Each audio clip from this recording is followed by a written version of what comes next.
Thank you very much. Okay, please let's be seated.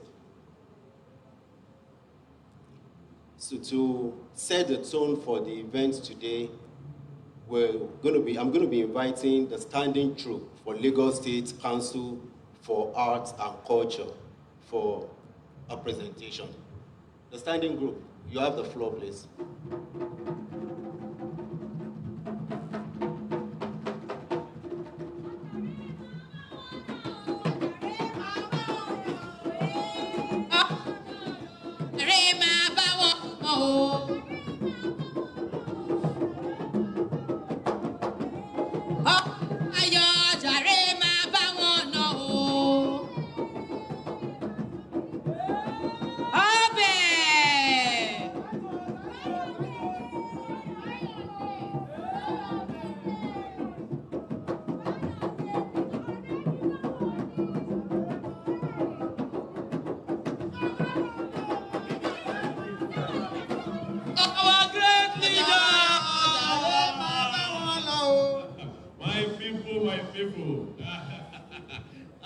Do not worry.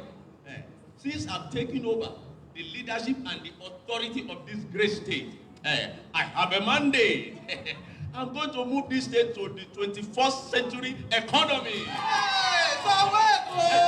Not only that, I cannot do it alone. So I need the support of every one of you. Well, are we ready? Well, let us get on board.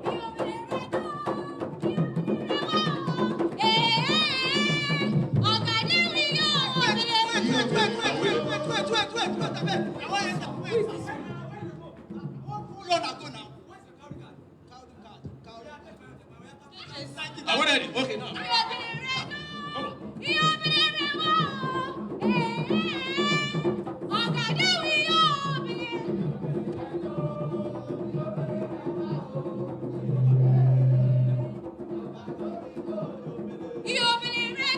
People.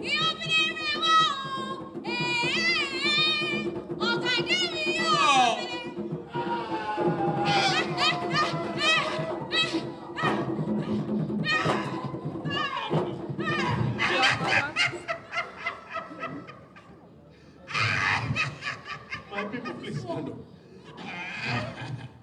Who are you? And where do you think you're going? I am the leader of this great state, and I'm taking my people to the promised land. And to do that, I have 6 strategic development plans, and it is called themes. Yes. Yes. Team. You mean a team of a play or a team of a program? My people, they say knowledge is Power. look at it is neither the theme of a play nor the theme of a program. It is simply an acronym, which means Health and environment. Education and technology. To make Lagos the 21st century economy. Entertainment. Let me add to it. He recruited 1,017 asthma officers to ease the flow of traffic, and also he dealt in 3 modes of transportation: roads, rails, and wanted to boost our public transportation in our state. Thank you. And to aid easy transportation, payments, and convenience, via BRT, a carry card was created. Oh, there is another one in town called Lag Ride. Yes, Lag Ride. Yes, Lag Ride, also known as Lagos Ride. It works just like your boat and your Uber. All you just have to do is download Lag Ride on your phone. Yes, book your ride. And the driver is at your desk not to pick you. Lag Ride is safe. What again? What again? What again? Out of all the things you have mentioned, you are just talking about transportation, What again? Who is this one now? Hey, can you imagine? What is he saying? Hey, my people! My people! My people! Can we ever forget the gallant performance of our great leader on the effort deployed in the outbreak of COVID-19 in the state? He was able to lead a formidable and efficient professional team who saw to the effective management of the situation, thereby containing what would have become a devastating pandemic in the state. Thank you, my sister. It has not ended though. Also added to the long list of achievements in the environmental sector, he donated 30 units of 12 cubic meter trucks, 60 units of 24 cubic meter trucks, 12 hooks and loaders, which is expected to complement over 850 PSP converter trucks to enhance service delivery in the state. All these jets towards making the state habitable for its citizens. Thank you, my people. Thank you. I want to add my own contribution. Sure. In the educational sector present, under the leadership of an amiable leader, he provided free education to over 1 million students, 1,010 primary schools. Yes. With the population of 497,318 students. Yes. 670 junior and senior secondary schools. Yes. With the population of 564,758 students. We are not done. We have 5 vocational and technical schools in our state. What more do you want to hear? Oh, sure, mommy. Oga, wait. To put the icing on the cake, introduce the Eco Excel. Look, which is designed to support the teachers to achieve a better learning outcome across all our public primary schools. Thank you. Hey, Osalo. Hey, Ojuti. àjùmọ̀ṣe gbogbo wa ni. We are moving on. We are moving on. We are moving on to the promised land. We are moving on. We are moving on. We are moving on to the promised land. We are ẹ bá wa gbé Èkó yìí lárugẹ. Ó wà nílàgbé lárugẹ. Ẹ bá wa pẹ̀lú Èkó lárugẹ. Ó wà nílàgbé lárugẹ. Ẹ bá wa pẹ̀lú Èkó lárugẹ. Ó wà nílàgbé lárugẹ. Ẹ bá wa pẹ̀lú Èkó lárugẹ. Ó wà nílàgbé lárugẹ. Èkó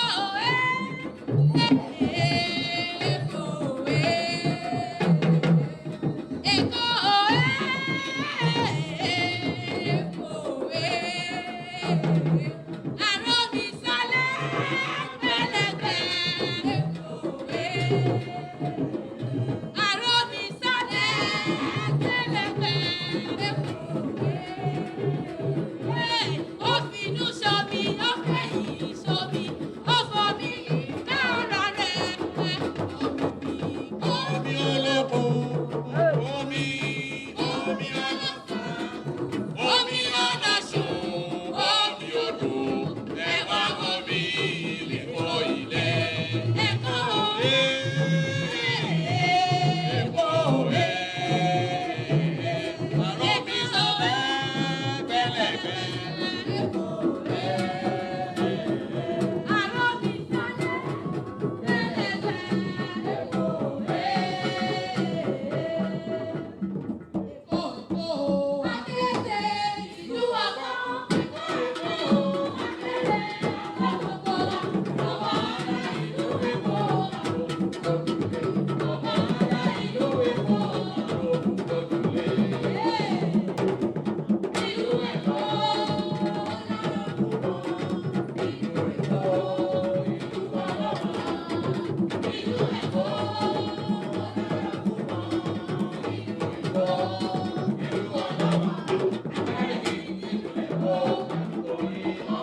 The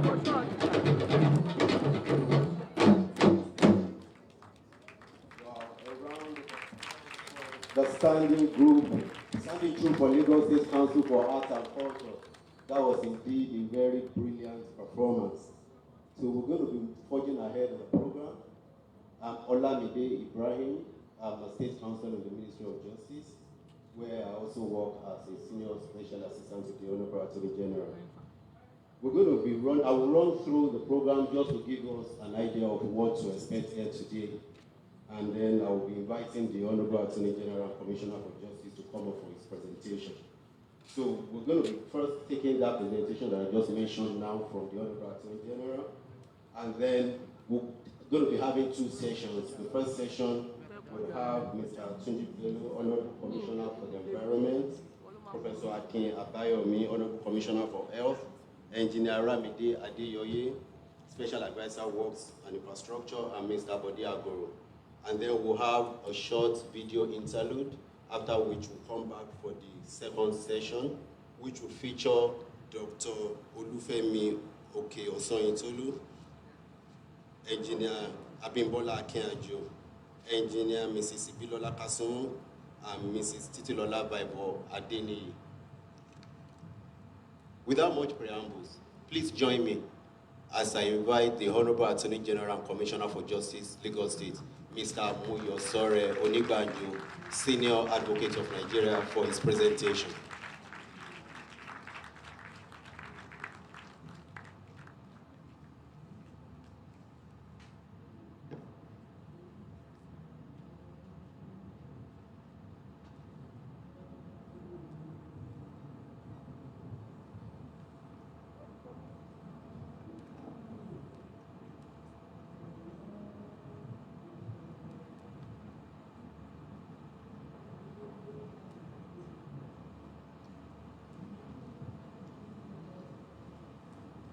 Good morning, distinguished ladies and gentlemen.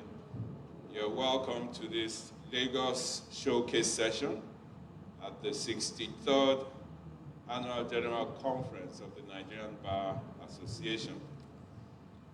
Let me welcome each and every one of you in particular, but mention must be made of some of our forebears in the person of a former distinguished Attorney General of Lagos State, and who is currently the Deputy Chief of Staff to the President of the Federal Republic.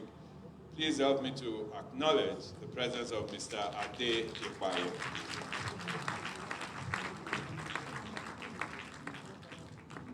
Thank you very much. We also have with us this morning a lawyer of many years standing, a very senior member of the bar, also a man with vast experience in issues pertaining to our climate. Please give a warm appreciation to Mr. Tunji Bello, Honorable Commissioner for the Environment.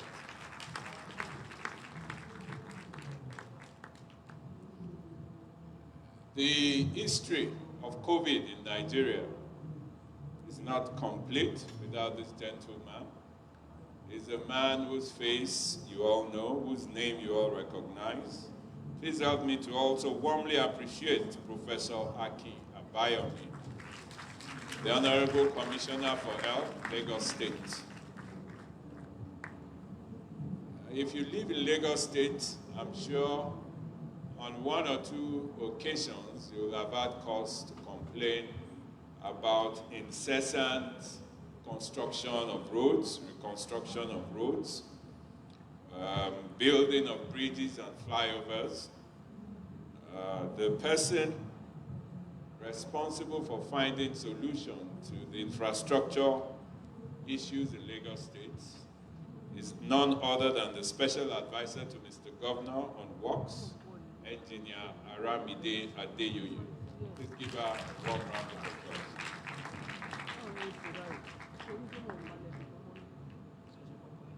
You also have with us Special Advisor on PPP, a man who is a guru in commercial transactions.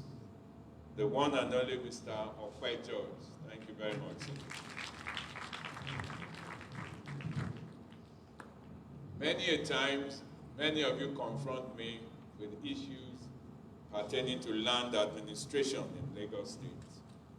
And Lagos State is blessed to have tapped one of the brightest minds in land administration in the state. He's also a member of the bar for many years standing. I would also let you into a secret. If he was not the permanent secretary lands, he would probably be a professional footballer somewhere. Please welcome Mr. Bode Agoro, permanent secretary lands bureau.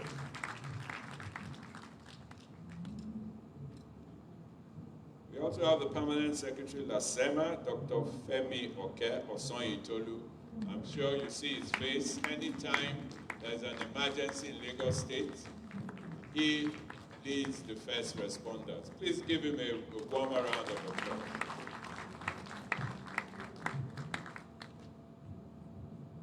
Also, we have tapped this morning to be with us my good brother and friend, who is permanent secretary in the Ministry of Environment, Mr. Gaji. Please give him a warm round of applause.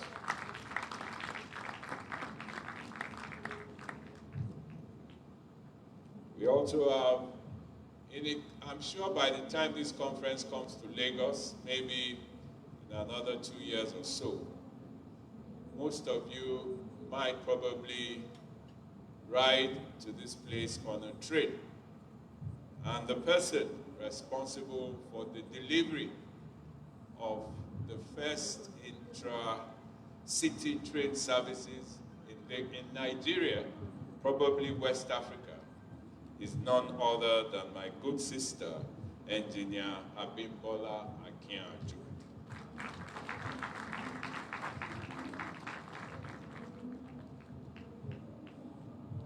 We are also lucky to have with us this morning the Executive Secretary, Lands, Mrs. Lolade Ajetumobi. Thank you very much. And an issue which is very topical in Nigeria and all over the world today is the issue of domestic and sexual violence. And we also have with us the Executive Secretary of the Domestic and Sexual Violence Agency, the first agency of its kind in Nigeria. Please welcome with me Mrs. Lola Bible Adeniyi. She's somewhere there trying to put things in order. So this showcase session, just as I was rounding up the acknowledgements, the numero uno of the Lagos State Judiciary just walked in. He sits atop the third arm of government, is none other than my Lord, the Chief Judge of Lagos State, Mr. Olanrewaju Kazeem Alugba. You're welcome, sir.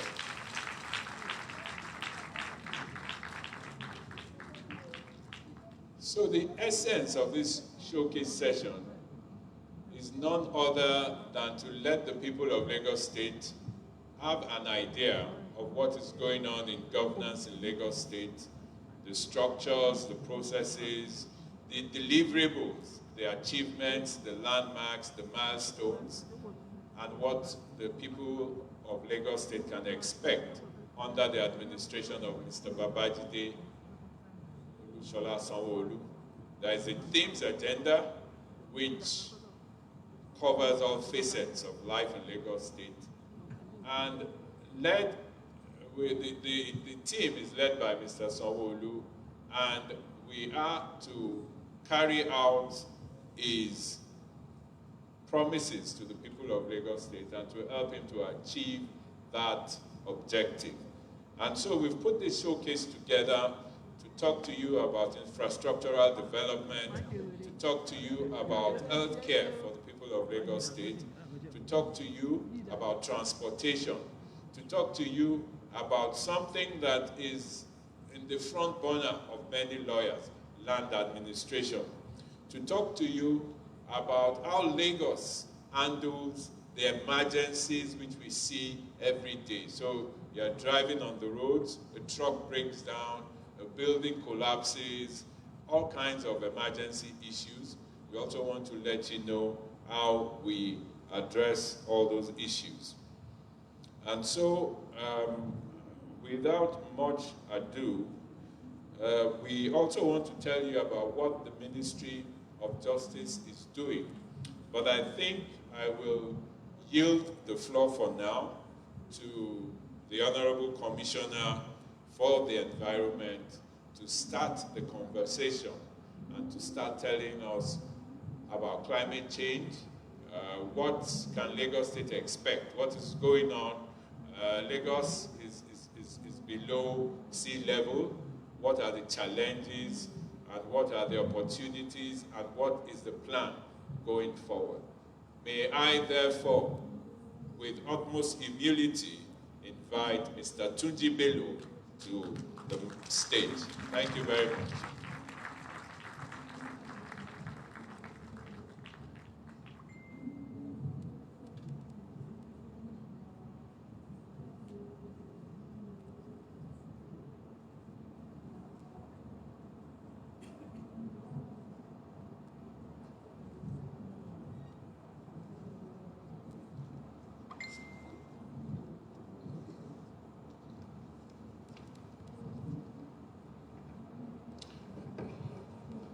My Lord, the Chief Justice of Lagos State, Justice Kazima, my distinguished learned brothers and sisters, distinguished guests, ladies and gentlemen, this presentation is going to be in two folds.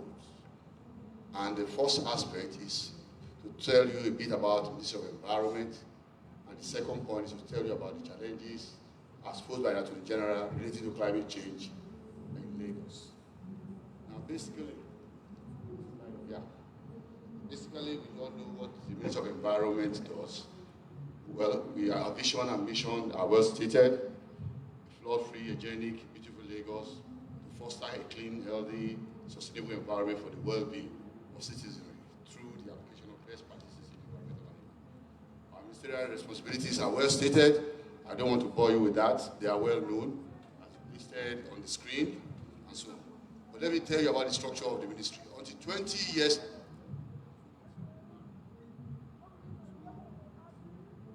there was no Ministry of Environment. Ministry of Environment used to be part of Ministry of Physical Planning. It was called Ministry of Physical Planning and Environment at that particular time.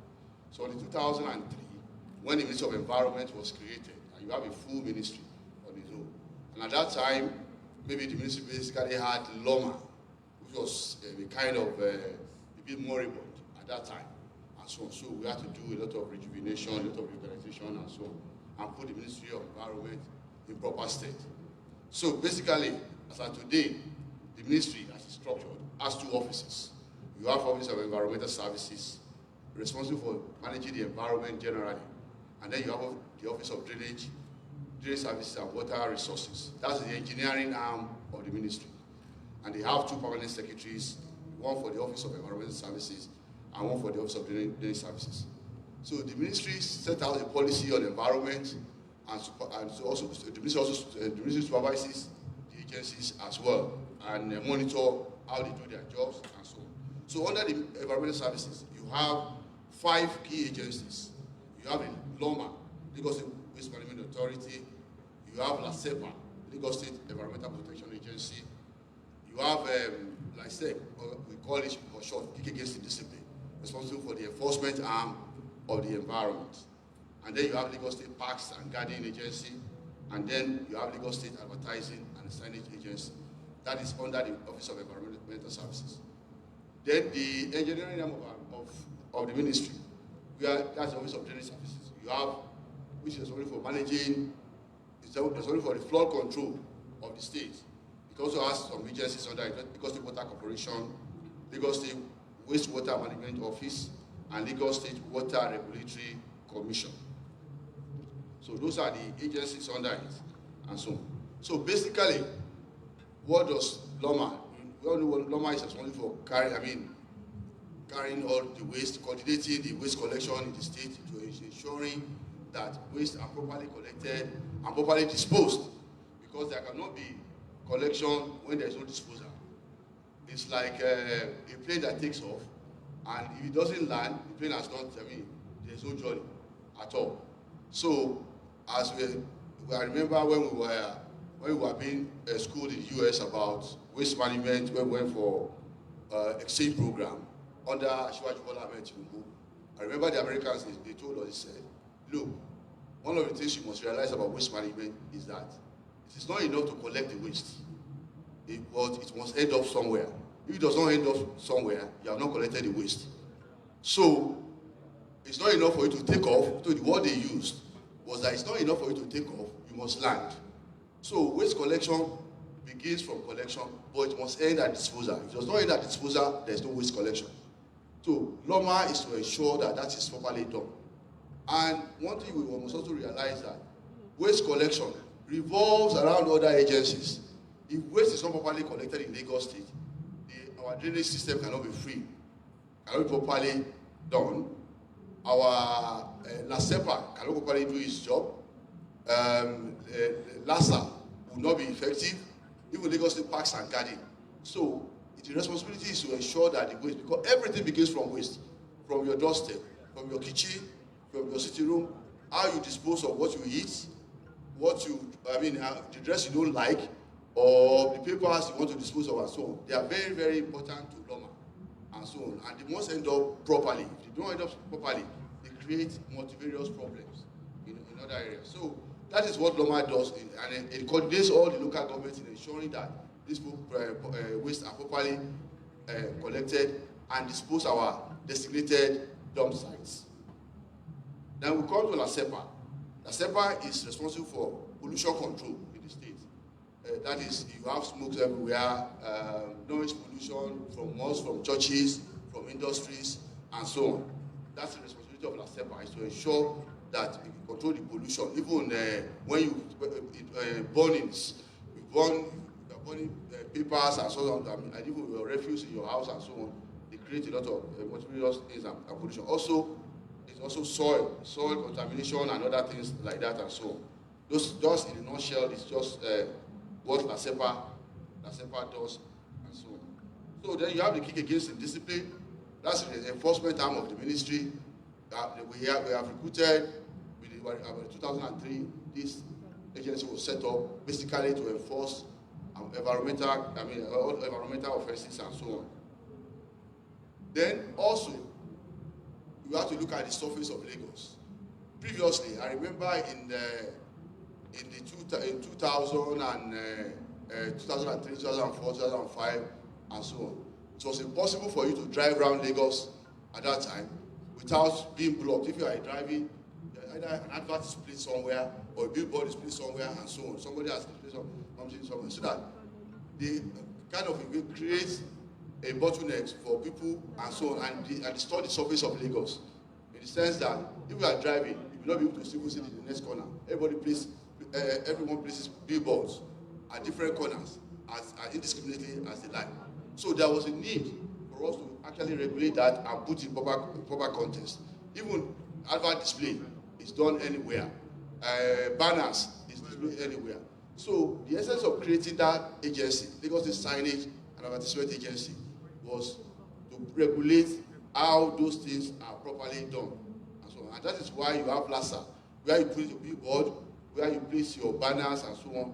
They are properly regulated under the LASA. And that's what LASA does. And then from one of the, which I will come back to later, when we started the climate change conference around 2008 and so on, one of the remarkable things that came out of that the climate change conference we did was the need to begin to combat the effect of climate change. And how do you begin to do that? Is to start looking for a way. We never had what we call Lagos State Parks and Garden Agency. How do you landscape, how do you beautify your environment, and so on. So everybody was just doing it indiscriminately. So one of the recommendations of that particular climate change conference, particularly 2009, was to set up LASPAC, Lagos State Parks and Garden Agency. So, and their responsibility is just to ensure that, Lagos is well green and planting of trees, planting of flowers in different places, and so on. And they've done remarkably well since then. And so that's why you have LASPAC as an agency of the ministry today. Now, I will now go to the other, I'll move from that, from the LASPAC to other, Office of Drainage Services. Now, when we speak of drainage services, that's the engineering arm of the ministry, and it's headed by the permanent secretary. The people who work there are engineers, and so on. Most people, let me tell you about the remarkability about Lagos. Lagos is the smallest, is the most populous state in Nigeria today, but it's the smallest in land size, just 3,775 square kilometers of land mass, and so on. And then 1/4 of it, 25% of it, is just water. So if you look at the southern part of Lagos, the rest, in fact, Lagos is the size of Lagos is less than the local government in Niger State. Niger State is about 76,000 square kilometers. Lagos is just 3,000. So it's less than 1% of the land mass in Nigeria. Yet it's the most populous. And that in itself has created a challenge for us in managing environment in Lagos. And for Loma, let me give you an example. There's a limit to how you can set up a dump site or where you dispose refuse in Lagos. You can never set up a dump site in the southern part of Lagos. You cannot set it up in the island, in Lekki, in any other area. It can only be in the upland of Lagos. We have about 6 major dump sites in Lagos. And the reason is because the water table is very high. So by the time you come to Lagos Island, you want to set up this, before you even dig up to 4 feet and so on, you already have water and so on. So if you are not careful, you'll be polluting the underground water in those areas. And that creates another challenge for how you collect the waste. That means that even the traffic congestion, you have to, if you are moving waste, you want to move waste to Olusoso in Ojota from Lagos Island. You look at the traffic congestion, for somebody to be able to go turnaround time is minimized. So automatically it means that you have to invest in another thing, what we call transfer loading station. And those transfer loading stations are holding bay, as you have in what do you call it now? I'm sorry, by Sura. I've forgotten by Sura. We have a transfer loading station at Sura. Now Simpson, call it Simpson. That's a transfer loading station. It's basically to hold refuse until basically maybe around in the night when the traffic is free, so that the lorries can take the refuse down to the dump site, because the turnaround time will be able to be free. Vehicles will be free to move around at that particular time. So that in itself is very, very, very important. So let me come back to the issue of drainage I was talking about. I was talking about the water table. So how we manage the drainage system in Lagos is also very, very, very important. Now, there are 3 types of drainage channels in Lagos. You have the primary, secondary, and the tertiary. The tertiary are those ones in front of your houses. Those, gutters you have in front of your houses and so on. So the state is responsible for managing the primary and secondary. Those are the long channels you see crisscrossing different parts of local governments. I can tell you the longest drainage channel you have in Lagos is about 29 kilometers. And it begins from Yaba and it passes through Barracks in Surulere area. From Barracks up to Akirele, from Akirele to Salima-Shaun, from Salima-Shaun to Orile, then before discharging at Tinkan Island. That's the longest drainage channel that you have in Lagos. People don't actually know that it's under the Western Avenue. You have drainage channels passing under it. Under Ikorodu Road, you have drainage channels passing through them. So that's the way drainage channels are designed in Lagos. But most people do not understand them. But those who are in the drainage services and so on, they understand the network of all these things. Apart from this, you also have isolated, like Lagos Island. Lagos Island is not linked to mainland. So you have a separate drainage channels designed for the whole of Lagos Island. Lekki has its own drainage channels. Lekki has its own drainage channels separately. Because of the separation, because of water has divided them and so on. Those are where the drainage channels are well organized and so on. And they are regularly cleaned and so on. So, and the problem we have with our people is that sometimes people do not bother to even clean the frontage of their own tertiary, which is the responsibility of the tenements as well as the local governments. But they do not bother to do that. So most of the time, we have had to come across to them and so on and synergize on how to work it out. Now, basically, those are the structures by which we manage the environment. So what are the challenges for the future? The challenge for me, first of all, is the size of Lagos. The size of Lagos has made it impossible for us. Lagos can no longer expand because Lagos is small and you have the mass population and so on. So what do we need to do? In terms of disposal sites, all our disposal sites are almost filled up. We have 6, one in Epe, one in Alimosho, one in Badagry Expressway and so on. So many of them are filled up. In fact, we have even had to reopen some of them because we don't have land. We don't have where you can set up disposal sites. That means that we have to begin the waste recycling, waste separation. We have to start it, and that has intensified. We are starting with the organized estates. Now, the best way to start it is to begin from the organized estates in Lagos and begin to begin hours or 6 hours. The whole of Lagos is flooded. And before you know it, the whole media, Lagos is heavily flooded. And we keep telling you, you do not need, it's only if the drainage department is not working. That is when it can last for more than 5 hours. If it rains constantly, the whole of Lagos is full of water. The whole of Marina, because let me tell you why. Lagos has only one Commodore channel. And the Commodore channel is a place where the ships bringing goods, they enter the Lagos Lagoon. And it's only one at VI here, just by Oche. Lagos does not have any. So that has locked up Lagos. So that increases the water table. So when it rains, the Atlantic Ocean has risen. So Lagos Lagoon is already locked up. Lagos Lagoon cannot discharge into the Atlantic Ocean. And it automatically means that our drainage channels cannot discharge into the lagoon. So the water will come back to the street.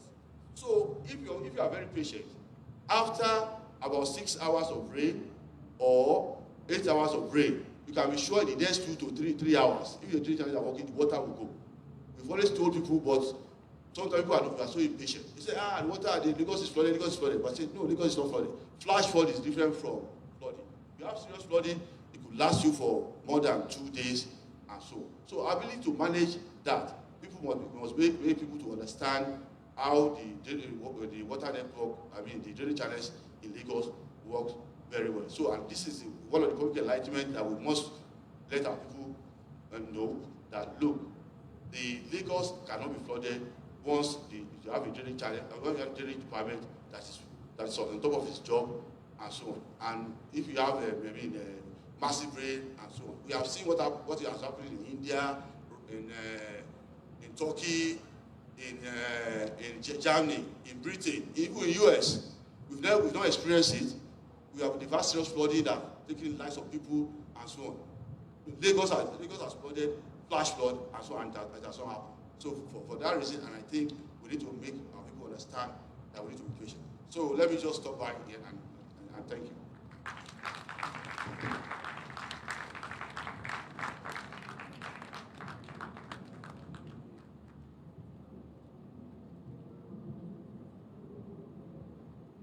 Please, let's appreciate Mr. Soji for that beautiful presentation.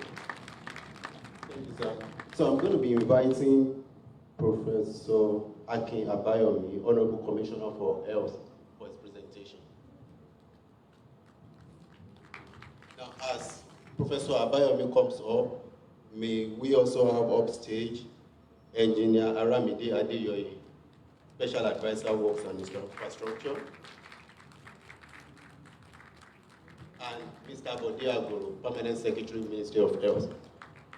I'm Lance Guru.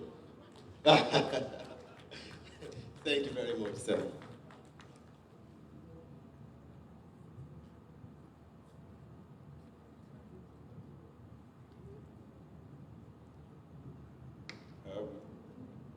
Whilst the program was going on, the Lagos State Commissioner for Finance, the very aptly named Dr. Rabiu Olowo, walked in. Can you please stand up for recognition. Also, whilst making the introductions and acknowledging the speakers we have here this morning, I must apologize to my sister. I've known her for years and years, Mrs. Lola Kasu, the General Manager LASRA. Apologies. She's also here to tell us about what Lagos is doing with registration of its citizens. We are also blessed to have in our presence Mrs. Bukola Balogun, former Executive Secretary of the Judicial Service Commission and currently a member of the Council of the ICPC. So she's come to keep an eye on what we're doing here this morning, to see if we're compliant. Thank you very much.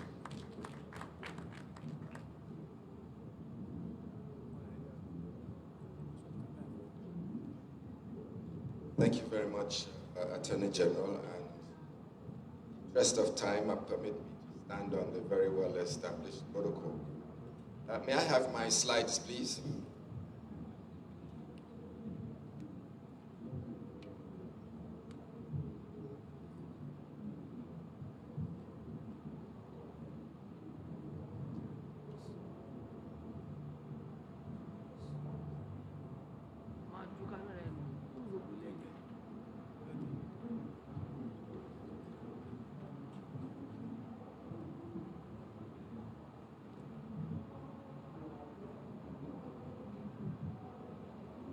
So first, let me congratulate the Attorney General for organizing this very massive conference. I didn't know there were so many lawyers in Nigeria. But this is impressive and the logistics must be amazing. Congratulations to the Bar Association. So I was asked to, thank you, I was asked to talk about the medical arena. It's very difficult to talk about health in a silo, so from time to time I'll be crossing over to the environment and to infrastructure, as well as justice, because we cut across according to the agenda. So the first slide.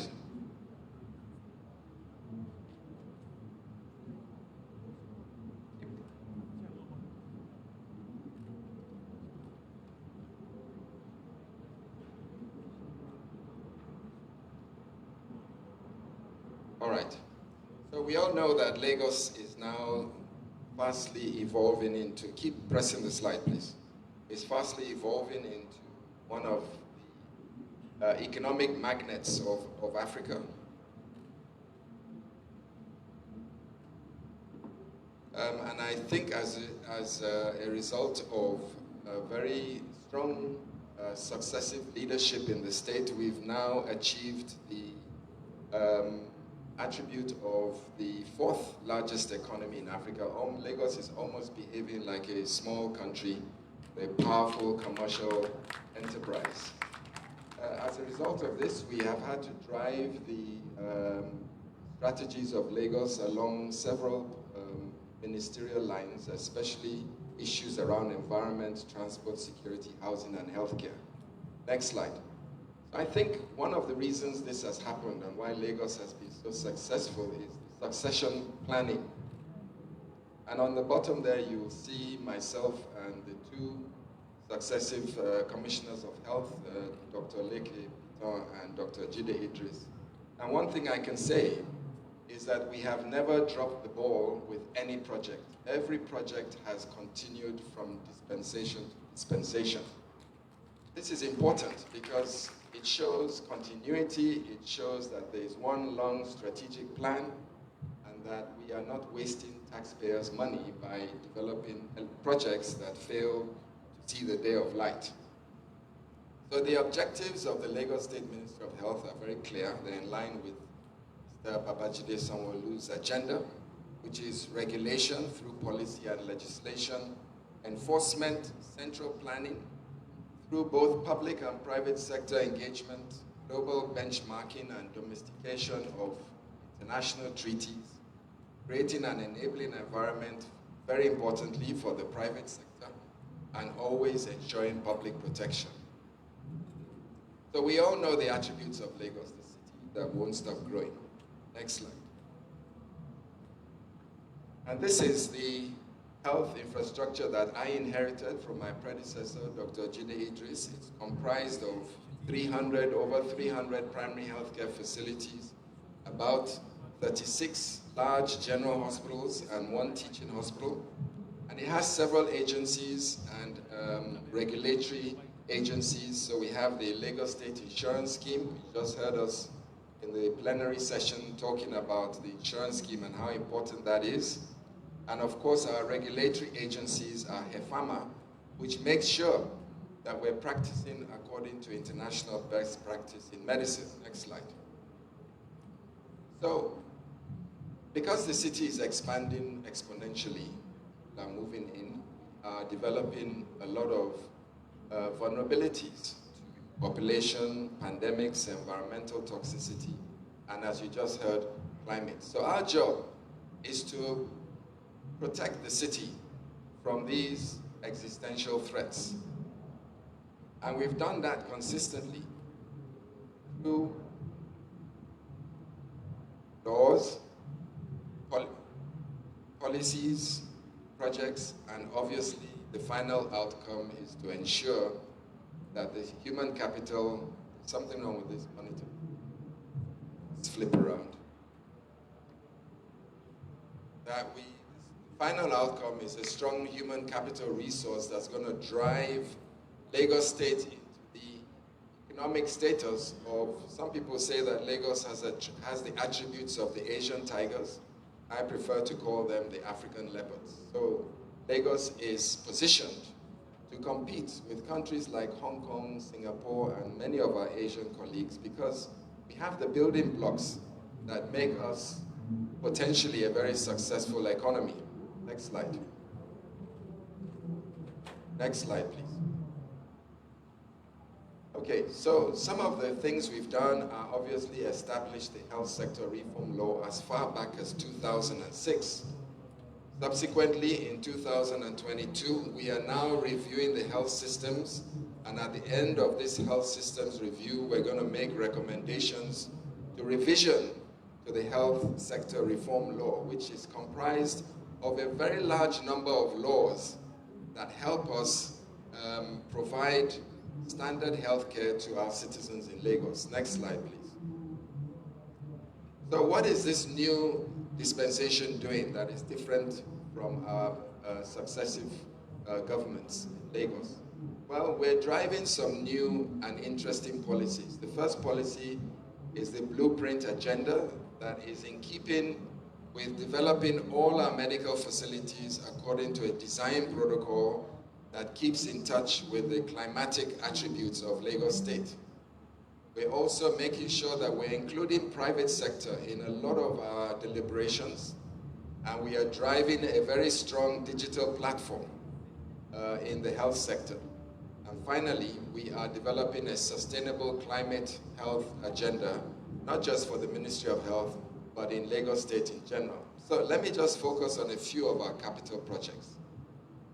So what we've done is in keeping with Nigeria's commitment to 20% reduction in greenhouse gas emission by 2030, Lagos State commences certifiable low carbon strategy, particularly in our medical facilities. We're taking this very seriously, and all our new designs have 50% reduction in carbon footprint. I'll show you a few of these prototypes. Next slide. So this is the old infectious disease hospital, inherited from the colonial times. That building has gone, and what is replacing it now, next slide, is the new Lagos State Biobanking Facility, which was the nerve center of the COVID-19 response. This is the only one of its kind in West Africa. It's a B2, B3 high biosafety containment facility. Previous slide, please. And if you notice, the roof is entirely solar paneled, and this facility operates off the grid. Next slide. These are some of the isolation centers that we built during COVID, all very cool, naturally ventilated, low electricity consumption. Next slide. These are the COVID-19 sample and oxygen centers. We built 10 of them across the state to make sure that during COVID, we could decentralize our response and rescue people who are in respiratory failure. Next slide.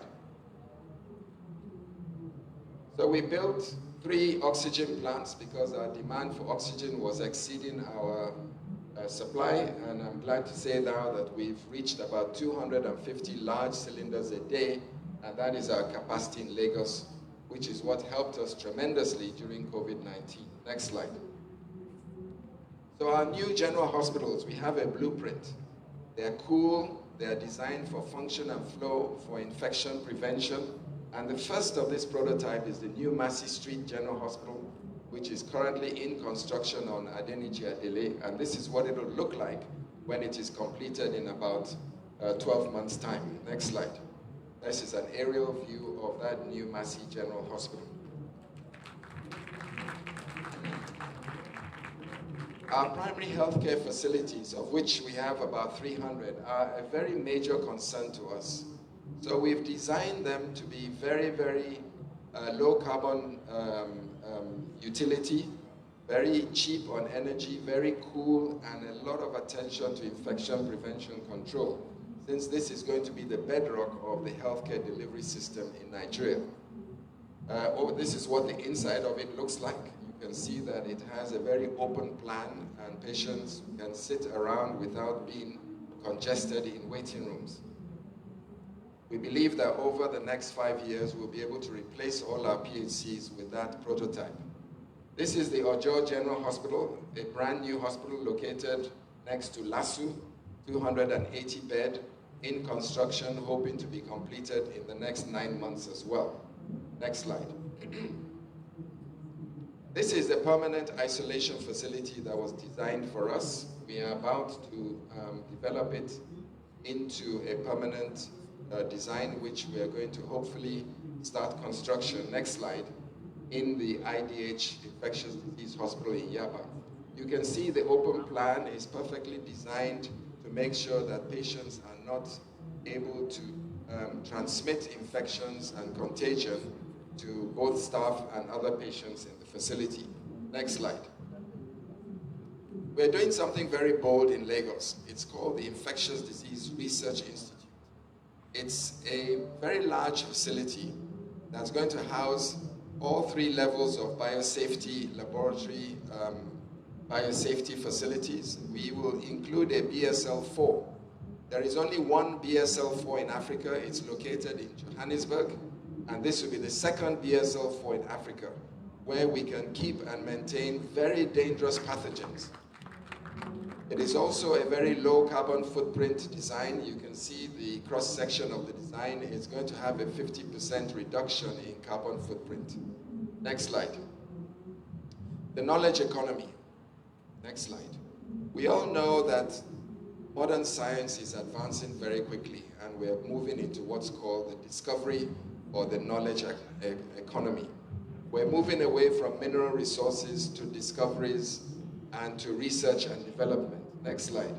So we're moving into what's called the genomic era, where we are understanding how sickness affects human beings by unraveling the genomic structure of each patient. And this is a schemata of how we go from patient to genomic discovery. Next slide. There's also an evolving discipline called synthetic biology. Next slide. Why is synthetic biology so important? It is human beings' capacity now to literally manufacture new organisms or tamper with organisms as they currently exist.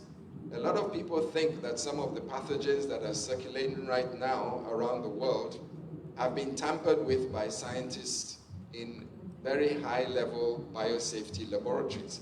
It is quite possible, but it is also important that Nigeria and Africa achieve this capacity as well. Otherwise, we are going to be subject to pathogens or to living organisms that have been modified by genetic engineering and not understanding the impact it's going to have on us and our environment. For us to do this, we set up the Lagos State Biosecurity Governance Council. The role of this council was to think futuristically, to keep up to date with biorisk assessment, to implement policies and guidelines in keeping with international treaties, to follow biotechnology trends, genomics, synthetic biology, and understand how to keep data, share samples and data generated in Lagos in a legal way, and to understand the sustainability of this very expensive biotechnological advance trajectory. Next slide. In keeping with this, because of the large amount of data that the Ministry of Health is beginning to accumulate, not only from COVID, but from our genomics research, we've had to make sure that we are sensitive data protection compliant. And we had to go through extensive training in NITDA to make sure that every Lagosian feels comfortable with the fact that the Ministry of Health is keeping their health records and their genomic analysis and their sensitive medical data in a way that can't be hacked, cannot be given away without permission of the patient or the constituency, and also making sure that we are able to prevent biopiracy from the sovereignty of our biological samples and data. Lagos State, together, several ministries are working together, health, environment, agriculture, physical planning, and justice, to develop the One Health paradigm. The One Health paradigm states that, essentially, we are only as healthy as our environment. We are only as healthy as the food we eat, the air we breathe, the water we drink, and the amount of stress that we are exposed to on a day-to-day basis. We're developing the Lagos State Biosecurity Policy, which has several features: policy and governance, capacity development, equipment, and infrastructure. And you've seen some of the proceeds of the biosecurity.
Hello? Yeah, okay, thank you. It is the responsibility of government under the biosecurity conditions to be able to preempt and prevent a biosecurity threat, to predict it, to mitigate and adapt, and to find and clearly identify the threat when it emerges and stop it promptly.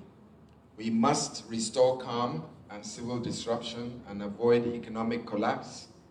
And this requires operational systems, policies, and regulations and legislations to deter threats. And of course, we need a very equipped workforce to do all of this. There are international policies, treaties, and instruments that guide the domestication and legal framework of a biosecurity strategy. And these are the Biological Weapons Convention, the United Nations Security Council Resolution 1540, packages of the Global Health Security Agenda, international health regulations, practices of veterinary science, and the One Health Agenda. So we put all these international treaties together and we domesticate that into a state biosecurity and biobanking policy, which eventually will lead to a bill. So let me just show you, as I come to the end of my presentation, how important governance, policies, and laws are in protecting Lagos State from threats. So we know, well, this is not coming out properly. We talk about flattening the curve. Okay, so you can see somehow in this presentation that red graph is what we describe as flattening the curve during a pandemic. How do we actually do that? We do that with multiple countermeasures, but I'm going to talk to you very briefly about the legal countermeasures. Next slide.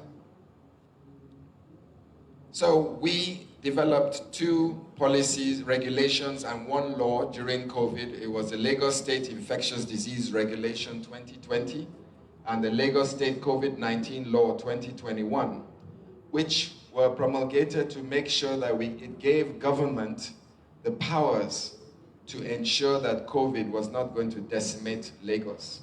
Because several citizens of the state were very non-compliant with the laws and the guidelines that were released by the Presidential Steering Committee. So we set up mobile courts, and we had these pandemic laws, and we enforced these pandemic laws. Next slide. This is an example of what happened. Every time you traveled in from the United Kingdom and America into Lagos State, you remember you're supposed to have done a COVID-19 test. Most people did not do their COVID-19 tests. And as a result, a lot of infection was coming into the state and going into the community. We then announced, sorry, next slide, previous slide.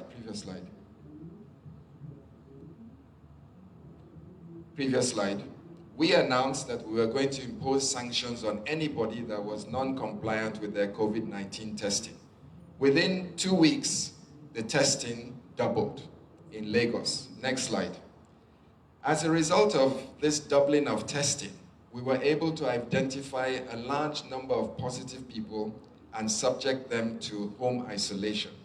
That meant that they were not able to transmit the virus from person to person. And you can see immediately after we announced that sanctionable consequence that the 4th wave in Lagos flattened and started to decrease.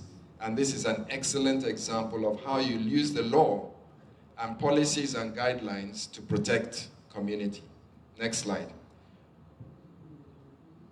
We've got a very large number of traditional medicine practitioners. We're trying to regulate them. We've got a law as well. We've constituted a board because a lot of our citizens are going to traditional and alternative medicine practitioners before they even come to us as conventional practitioners. So it's very important that we know what's going on in that space. We can regulate it, we can ensure standards, and we can protect citizens of Lagos. Right, my last stretch now is on mental health.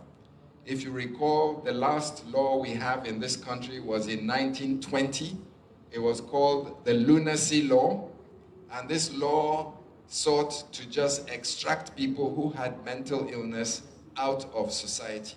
It had very little understanding on the pathobiology of mental health and mental ill health. So we in Lagos developed the Lagos State Mental Health Law, which was released in 2019, and it was to humanize the management of mental health disease in Lagos. So part of this law means we need to establish adequate facilities to manage mental health, to work against stigmatization of patients with mental illness, to provide access, regardless of gender, age, and socioeconomic status, to information and privacy, and treatment of mental health according to international best practices now, which are not locking people up in isolation, mental isolation, lunacy wards. So these are just the components of the mental health mandate in Lagos, several attributes from governance to services, promotion, and prevention. Next slide. In keeping with this, we've started to build the first psychiatric hospital, 500-bedded psychiatric hospital in Ketu Ejiri. It's commenced. We've gone about 25% of the way. Hopefully, this time next year, we should have completed that facility in phase 1. Phase 2 will be an additional 1,000-bed rehab center for many of our youth that are going through stressful situations, particularly drug rehabilitation, and we'll be managing them at the Keto Ejiri Psychiatric and Rehab Facility. There are many policies and bills that are in the pipeline. I'm just going to mention a few. They require deep engagement because they are complex. Society is getting very complex. It's not easy to release a policy now or a bill because life is just becoming a little more open and liberal, and there are so many things to consider when you want to develop a bill. So we're looking at the forensic medicine law, the surrogacy law, legal abortion, assisted reproductive therapy, body modification or aesthetics, medicine, biosecurity, biobanking and genomics, medical research and access to biological sovereignty, and our ethics in Lagos State. My last slide is just to show you the final dashboard as of this morning on COVID-19. If you can see there have been 5 peaks. So we've been through 5 waves of COVID in Lagos. The last one seems smaller, but it wasn't actually smaller. It's just that we've cut back on testing now, so we don't actually have a true reflection of how many people were infected in the 4th wave. In the 5th wave. We're still in the 5th wave. It is at its tail end. As of now, we've tested over 1 million samples. Yesterday, we tested 242. We diagnosed 103,000 patients. We had 6,000 admissions. We had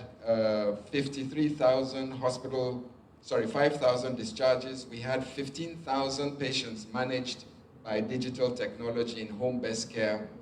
And we've given 3 million doses of vaccines covering about 6% of the Lagos State's population. Next slide. Basically, I've come to the end of my presentation. I think one of the key attributes of Lagos is continuous communication with its citizens and having an open and transparent agenda for governance. Thank you very much for your attention.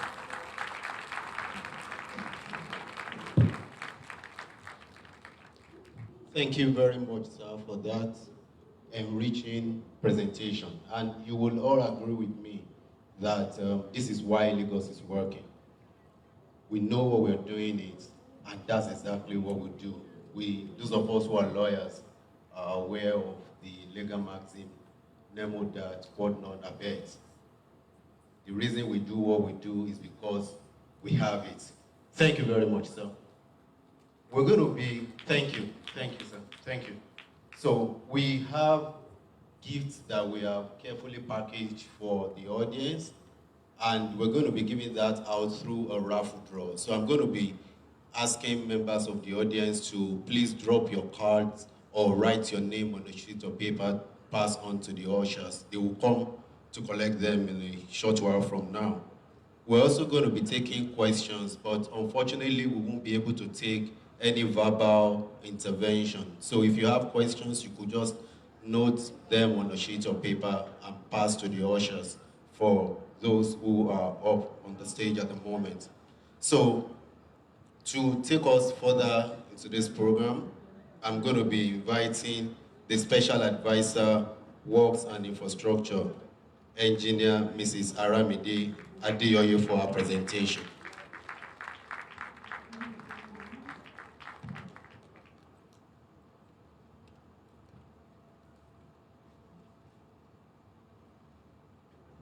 Good afternoon, ladies and gentlemen.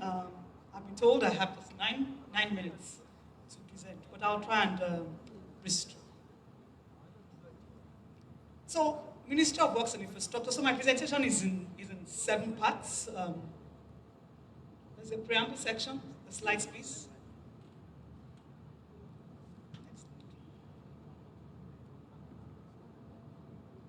This is supposed to be a showcase session, and so what we've attempted to do is to bring to fore what since 2019, following the declaration of the state of emergency in October 2019, from that period till now, what the Ministry of Works and Infrastructure has been able to achieve in this state. But in doing that, like I said, the presentation is in 7 parts. The preamble part that talks about the uniqueness of Lagos, its potentials, and then understanding what the vision is, how as a ministry we have keyed into that vision, the strategies and the framework we have put in place to achieve that, and then what we have been able to do. In doing this also, we're connecting. Like I said, Lagos is where I tell people there is indeed a roadmap in Lagos. And we're lucky to have, everyone has said it, what is key is the fact that you have a framework and you also have a succession plan. And so from administration to administration, you can actually pick and see what exactly is the next place to cross the dots and then the lines. Next slide, please. So what's Lagos at a glance? Everybody has said it all, depending on whichever statistics. Next slide. We have to rush through most of this. At a glance, everybody, so whether you work with the National Bureau of Statistics or you work with World Bank, you have over 22 million people in Lagos. That suggests to me that there will always be pressure on the road infrastructure. You have a land size of about 3,577 square kilometers. Essentially, that's about 0.4%, smaller than the smallest state in the whole federation. A GDP size of about 136, so that tells you, even comparing the economies of the neighboring countries around, it's far, far, far higher. A vehicular density of about 264 cars per kilometer, the highest in the country, on the national average. Then also you have 100,000 vehicles annually. And of course you have about 70% of this national cargo coming in. That tells me also that the ports, the access roads to the ports is something, if 70% of your cargo is coming through that, that's something you also need to look at. And of course, in total, you have a 7,589 kilometers paved road. By the end of this presentation, I'll be able to tell you exactly how many kilometers we have added in the stock to this 7,589 kilometers. And of course, the current budget size. With the current budget size that you have, it tells us that there's still room. When you look at the average tax to GDP ratio, there's room for growth. So that's Lagos at a glance, and of course, what that means.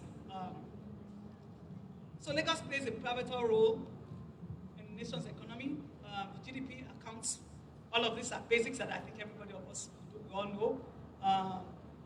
It's home to over 2,000 people, all over across financial institutions. The media hub and international telecoms, most of the units are here. In the Atlantic City here, we have the largest African data center. And that tells me there must be something in Lagos where everybody is striving, whether it is the Microsoft, the Googles of this world, the African Data Center, the main ones, everybody, submarine cables, they all land in Lagos. There is something about Lagos.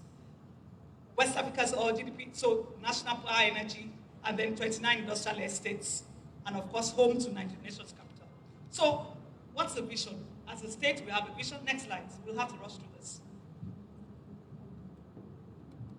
So, grow Africa's model mega city, a global economic and financial hub. And of course, the mission is also clear that we eradicate poverty using infrastructure as a catalyzer for growth. So our vision is in tandem with from 2012 to 2025, even though we have made attempts together with Boston Consulting Group to upgrade this development plan up to the year 2052. In Mr. Governor's speech, he keeps saying we are driven by a sense of urgency to build Lagos of our dreams, a modern mega city and a leading light in Africa. Next slide. Whoever is in charge of the slides, you need to move faster than. So that's it. There is indeed a sense of urgency, and as a ministry, we have aligned.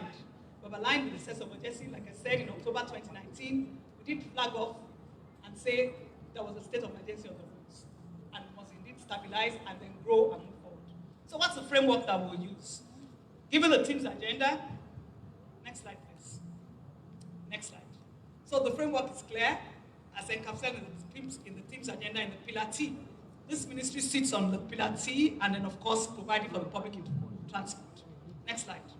And that's the ministry. So under the traffic management, we have attempted and said we will do this either through public investment and then through private investment as well, where we focus on the blue line, the red line, provision for water, the repairs, road repairs, maintenance, road expansion, and of course the traffic management. So this is where this ministry sits. and the MDA.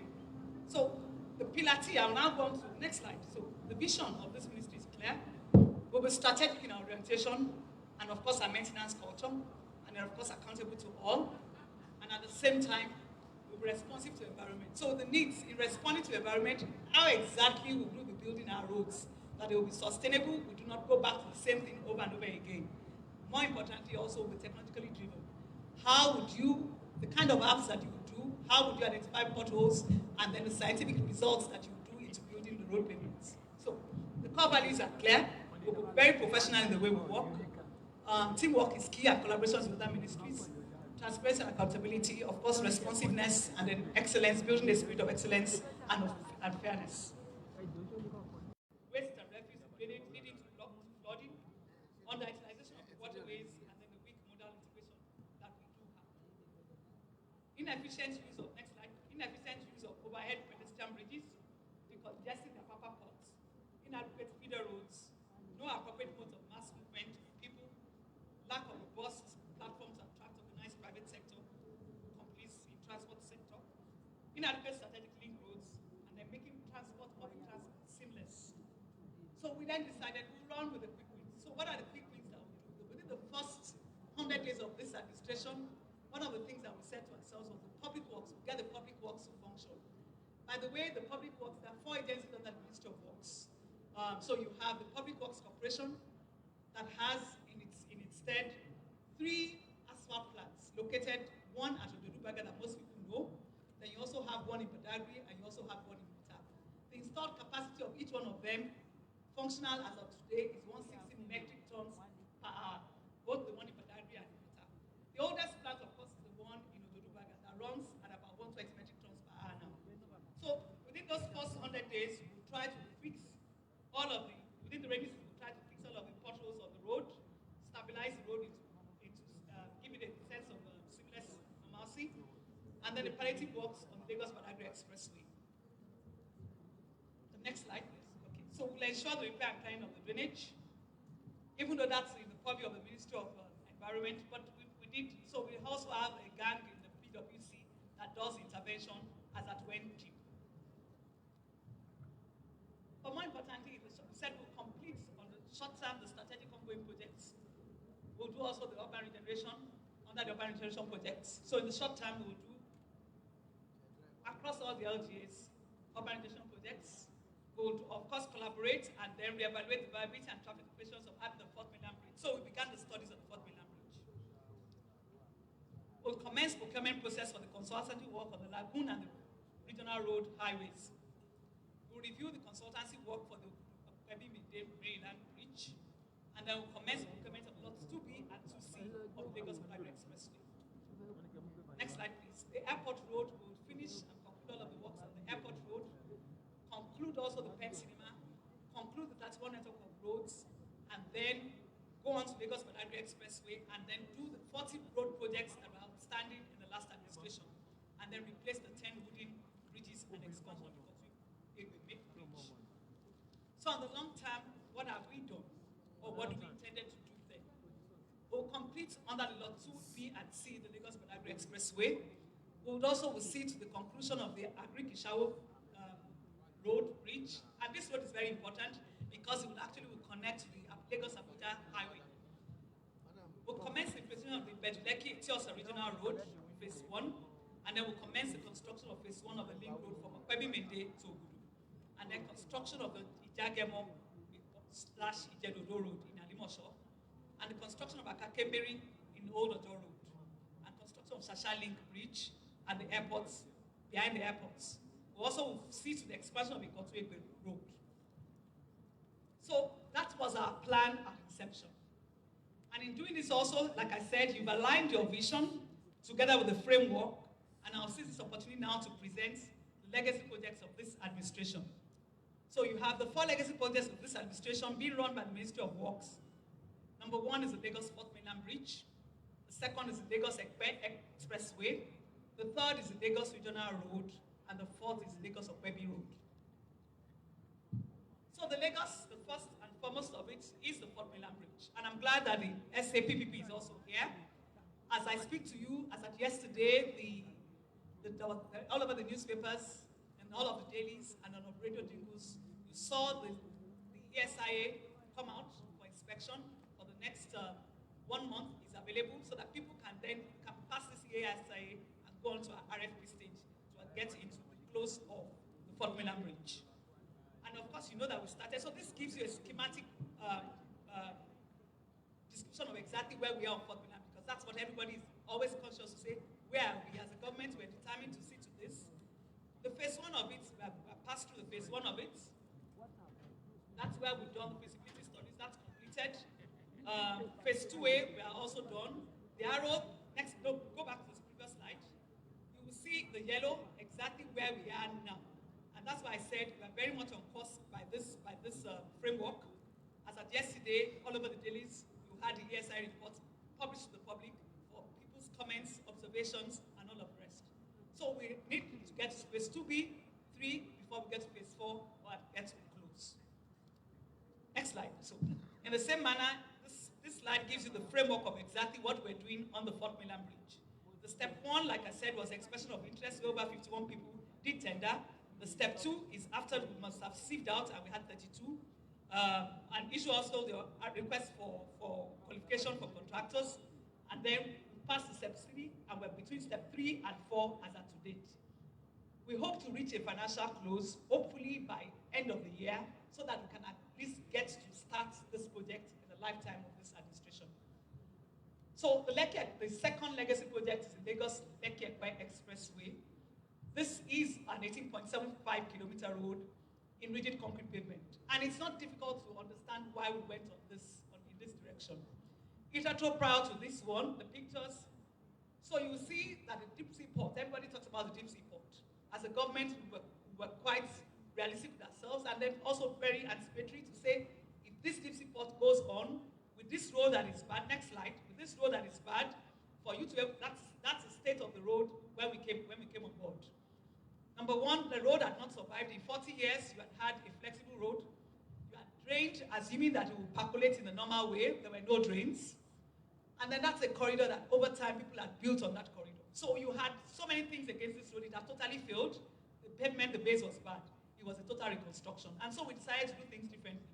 To say, given the kind of loadings that would subject that road to, we will go the whole log and do it in rigid pavement, and also create a dedicated lane for the aspirated trucks, that they stay on that lane and leave the main expressway for normal vehicular traffic. And to date, we're at about 85% completed on that project. The entire stretch of 18.75 is done. What we're left with is the ancillary furnitures, the street lights. We've done this 18.75 kilometers, and it's also started the remaining 26 kilometers backwards to Yebramadesoya, where the Fort Mainland Bridge is supposed to kick off. So the whole idea is, right from Eleko Junction, from to Ekpe, is all done. And then from Eleko, you can go back, traverse towards Yebramadesoya, where your Fort Mainland kicks off to Ikorodu. The whole idea is to be able to build a ring road around Lagos. So the next slide is on the regional road. Regional road, it's a precursor to the Fort Mainland Bridge. Like I said, we've identified in this, Lagos is lucky you have a strategic transport master plan as developed by the Ministry of Transport. So you know exactly where your gaps are. You recollect that in slides that I showed you, the gaps, the challenges, the gaps have been identified, and so you're working on King's Division. Whatever project or capital project that you are deciding to go to construct is based on those gaps that you have identified. So that's a sketch that speaks to the regional road. The regional road takes off from Victoria Garden City, and I'm sure by now everybody has you've seen the flyover. I recollect 2 weeks ago, my twin, the MD Lamata, we were both in Port Harcourt when Governor Wike said he's building flyovers in Port Harcourt. Not 1, not 2, 3, up to 12. And the speaker of the House of Reps said, if you come to Lagos, you'll be able to count over 1,000 bridges. Indeed, it is true, you can count over 1,000 bridges. So this, you see the flyover at VGC that connects, it's a scissors-like bridge. It goes across Ikota River, and from Ikota River, it would actually bust out at the Freedom Way. So that's a road. The whole idea is to create a parallel road to the existing expressway, and so that you can decongest that roadway. To date, the project is about 30%, it's at 30%, consent. We had initial delays because right of way acquisition. When people do not respect, they don't have sanctity for obeying the laws, and they decide to build in areas where government have acquired to say a road is coming here, and they do otherwise. It creates challenges and problems for development in a city like Lagos. So the next slide, please. So those are the flyover. I tell people with roads, you can't lie. You can't lie because everybody sees it. So this is the present state of the flyover at VGC. The beams have been launched beyond this. Next slide. So you see those bridges.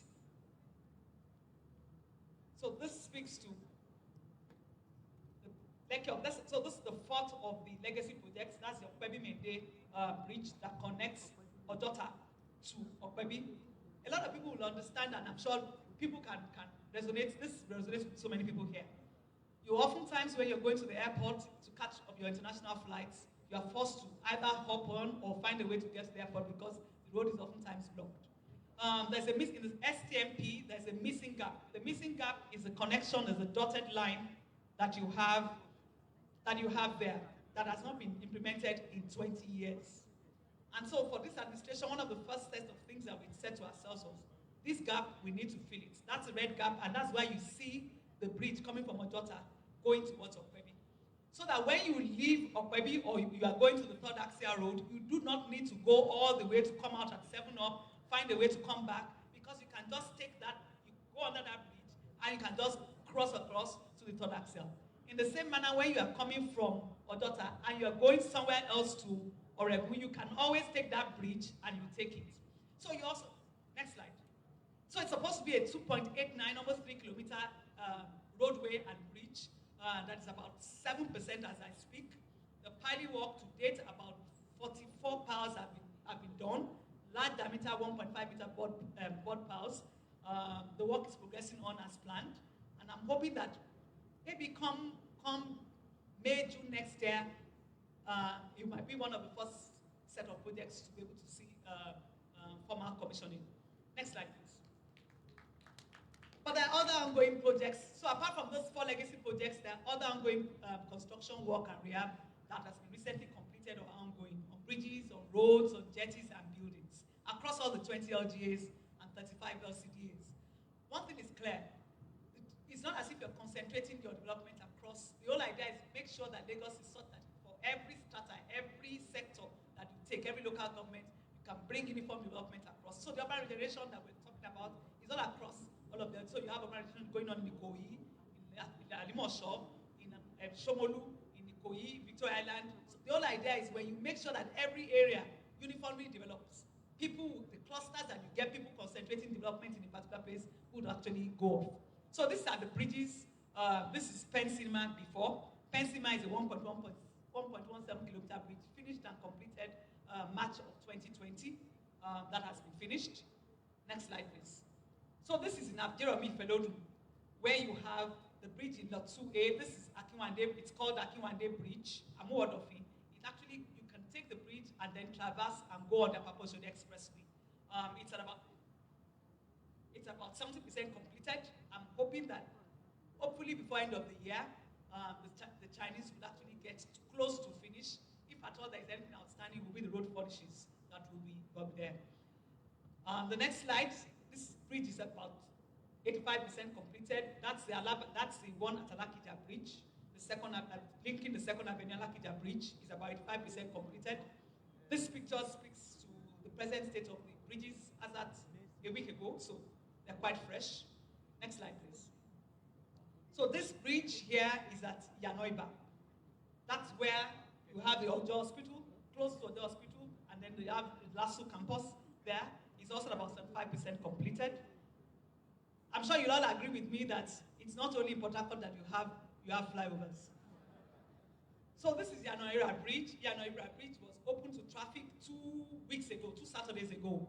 Prior to this, you could see the state of the road before, totally submerged. The rise in tidal levels, the canal, it had been overrun, the box culvert there had failed, and you could see everyone wading through that pool of water. So what we have then done was to pile and then do a decompile across there, and the bridge has been open to traffic as of 2 weeks ago.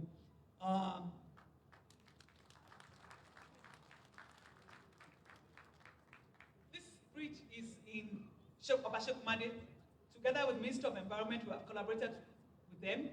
One of the things we told ourselves, we'll do things differently. There is no point taking a road and going back there again and again. Once you take a road, what's the permanent solution? Fix the problem there. And the problem on this Shekumade road was the fact that you had a large canal crossing to Shagamu. And every time that you say, because there's no money, let's manage and do a box culvert, in no time, that road gives way. So we decided, why don't you just bridge this water once and for all and do the decompile, and it's over. The second thing is the articulated trucks that are coming on that road. In Ikorodu, you have a lot of dredging sites there. They keep coming. There's no way bridge. And if you decide to do a flexible payment, it's not going to work. So we told ourselves, first is integrate with Lamata so that this road becomes it would key into the intermodal transport system of Ministry of Transport. So that road that goes to the jetty, the road will lead to the jetty. You will have done it in such a way that even the articulated trucks can ride on it, and you also will have solved the problem of Ministry of Environment once and for all. And to date, the bridge is about 85–90% completed. Next slide. You will see other slides that will show it. What you have left is the parapet work on the bridge. The roadway in concrete is all done in rigid pavement. Next slide, please. Okay, next slide. So this is still Shekumade that shows the canal that is going towards Ikorodu Shagamu. Next slide, please. And then in Alimosho LGA, you have Ishuti. Ishuti is a road that is finished already, ready for commissioning. It also splits into intermodal transport system because it goes to the jetty. Next slide, please. This is Jeff Camp Davis. He also keys into the intermodal transport system. It also goes to the jetty. It's finished and we are awaiting commissioning.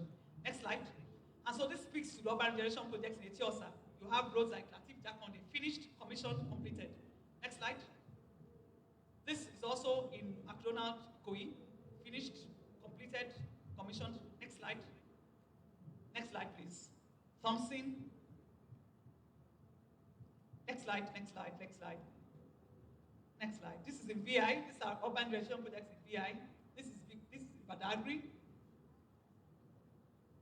Tedimowo, Ilado, this is the 7-kilometer road, finished, completed, commissioned. Next slide. Next slide. So this is Hospital Road and also in Badagry. It's ongoing. This is Obadosumi Nikanya GRA, finished and completed. Next slide, next slide. So this is Shobarobe, it's under construction, it's ongoing. Next slide. This is Ekwe. This is 8% completed. This is Ekwe network of roads, finished 94%. This speaks to Jeddah Road. This was one of the first set of projects that we commissioned, and the phase 2 of it that goes to Beribe is also ongoing and under construction. Next slide. So this is Agrikishawu. This is a very strategic road because it will key into the overall Lagos Highway, Abuja Lagos Highway, Trans-Highway routes. The part, it's about 51% completed, and I'm hoping that before end of next month, one length of the road will have been totally completed so that traffic can use one side of the roadway. Next slide. Obashekumade, that's the roadway rigid pavement. Next slide. So that's Beribe, that's ongoing. Next slide, next slide. Adenjadere is also about 71% completed. And that's Okepopotapa. That's Mbimba's Road up to Deeper Life. Iwaya is also completed. This is Admiralty Circle. And then, so as part of the ways to bridge the funding gap through budgetary provisions, you do have the initiative that the Ministry of Works has, which is the Private Public Infrastructure Improvement Partnership Program, where you get large corporates, the banks, to key in and adopt a road. The typical one would be Ajose Adeogun. Everybody talks about Oniru Circle, but Oniru Circle was an adoption of Access Bank and the state government. So you see all of those network of roads that was done under Oniru, the PIP initiative. Next slide. This is also Mayegun. Mayegun is also Access Bank, just like they did the network of roads in the ShopRite Plaza area. And then this is Public Works Corporation. One of the things that we have done is to try to get your Public Works Corporation to function not just as an agency that just does repairs on the roadway. You can actually ensure that they take a bite harder. They begin to do real road construction, and that has seen them do roads like Reef Road, Onilek Ballet, and right now they're moving on to other roads in Ikoyi. So they take up the whole drainage, they take up the interlocking stone, they take on large steps because you actually improved and developed their capacity more in the last 2-3 years. Next slide. And this is the jetty. one of the things we've also done is to ensure that the roads that speak to intermodal connectivity actually ends at the jetty. Next slide. Ibeshe jetty, next slide. And of course, under the buildings, you have the multi-level car park that decongest traffic. You have our provisions for 400 car park. This is supposed to be the J-Randu for tourism. This is also completed the Glover. And then this is revenue house. The whole idea is to bring all your revenue agencies under one roof. LRS is supposed to move in at the end of this month. So that's our scorecard. And I keep saying we are building this state. The 4 agencies under us. The critical success factors in achieving this, it's important. It's good that we all see it. The citizen participation and inclusion. Before we do any project, the stakeholder engagement has to be done so that people understand what we're doing, they buy into it, they take ownership from day one. You have a enhanced feedback mechanism, the implementation of the standard operating procedures. One of the first set of things that this administration did was to ensure that we passed that SOP so that the extant laws are clear, what each agency is doing, and of course, Ministry of Works being the custodian, or I would put it, the consultant for the MDAs in deciding which kind of infrastructure, what is appropriate to use, and in all of the designs, I think it was clearly stated in that SOP. And more importantly is the quality control that we have put into place in our roadways and our pavements. And then the upgrade of the technical specifications from semi-rigid pavements, and then periodic project execution, and then having our dashboard. You will agree with me that you cannot have like more than 140 projects and you don't have your weekly dashboards to monitor. So we have automated all of those ones, as well as automated even the apps for our pricing, our templates for pricing. So you can price now, you can change rates on a daily basis or on a monthly basis the way you want. In conclusion, I want to assure you all that the success of getting things done by the Ministry of Works and Infrastructure, in particular, and the state in general, emanates from robust strategies that have been carefully articulated, planning, identification of potential risk, mitigating measures, as well as strict implementation of the roadmap. The progress we have achieved to date could only have been possible with a dedicated team of MOWI and its agencies. Indeed, we are conscious of the expectations of the citizenry in providing this infrastructure, sustainable infrastructure. The implemented policies, programs, and projects on the transportation agenda have shown what is possible with critical sectors recording growth. What remains in time is time, so that in the fullness, all of the things that we've marked, either on the rail, either on the roads, with the jetties, can come to the fullness in the months and years to come. Thank you. Thank you very much, ma'am. You see, Lagos is doing so much that time is enough for us to showcase. You agree with me that we have so much. I mean, I think it's really an injustice to ask that this be done in 10 minutes. Thank you very much, ma'am, for that brilliant presentation. Now, we have a bit of a change in plan. We're still going to be taking questions, but it won't be immediately after this session. We're really pressed for time. So after this session, I'm going to be asking the presenters to step down for a photo session, and then we proceed. Now, gracing this occasion today is the Honorable Attorney General and Commissioner for Justice, Plateau State, Mr. Chrysanthus T. Amadu. You're welcome, sir. We also have Dr. Abdulkarim Kane, Honorable Attorney General and Commissioner for Justice, Nasarawa State. You're welcome, sir. And representing Dr. Muiz Banire is Mr. Lanre Barua. You're welcome, sir. Now, this is the one I have been waiting for. And I'm going to be asking 2 sets of people not to bother clapping at all in acknowledging the person that will be coming up next.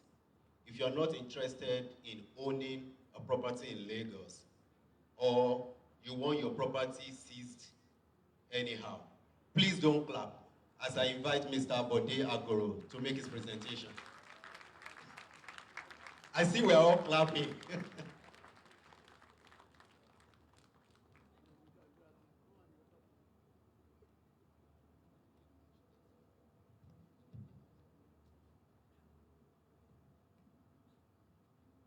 Good afternoon, ladies and gentlemen.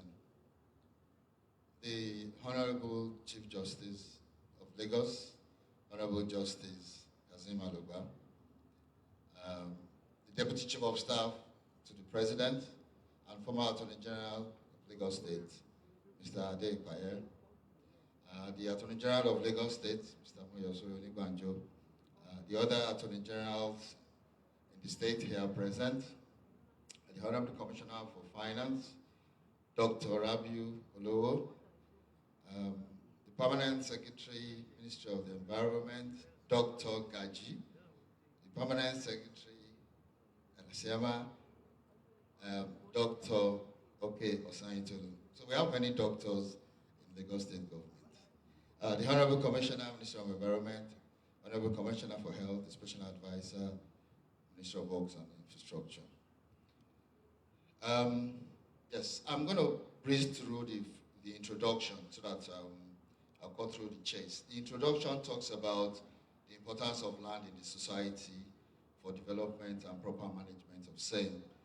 The introduction also talks about the checks and controls put in place by successive governments that have conversely resulted in bottlenecks and delays, and the attempts made to reduce same. Can we fast forward to slide number 5? So this is the meat of the program. The major reforms in Lagos State. The reforms at the Lands Bureau was started by His Excellency Asiwaju Bola Ahmed Tinubu in 2003. This started with the implementation of what we call the Electronic Document Management System. This project entailed the scanning of all the certificate of occupancies and other title documents and the land registry onto the system electronically, so that it could make title searches and obtain certified true copies electronically. With this project, we scanned over 30 million pages of title documents onto the EDMS back then in 2003, 2004. This project eliminated the arduous task of manual searches that was in place then, and it eliminated related risks and reduced the time frame to obtaining CTCs from about 2 weeks, 3 weeks if you're lucky, to 1 day.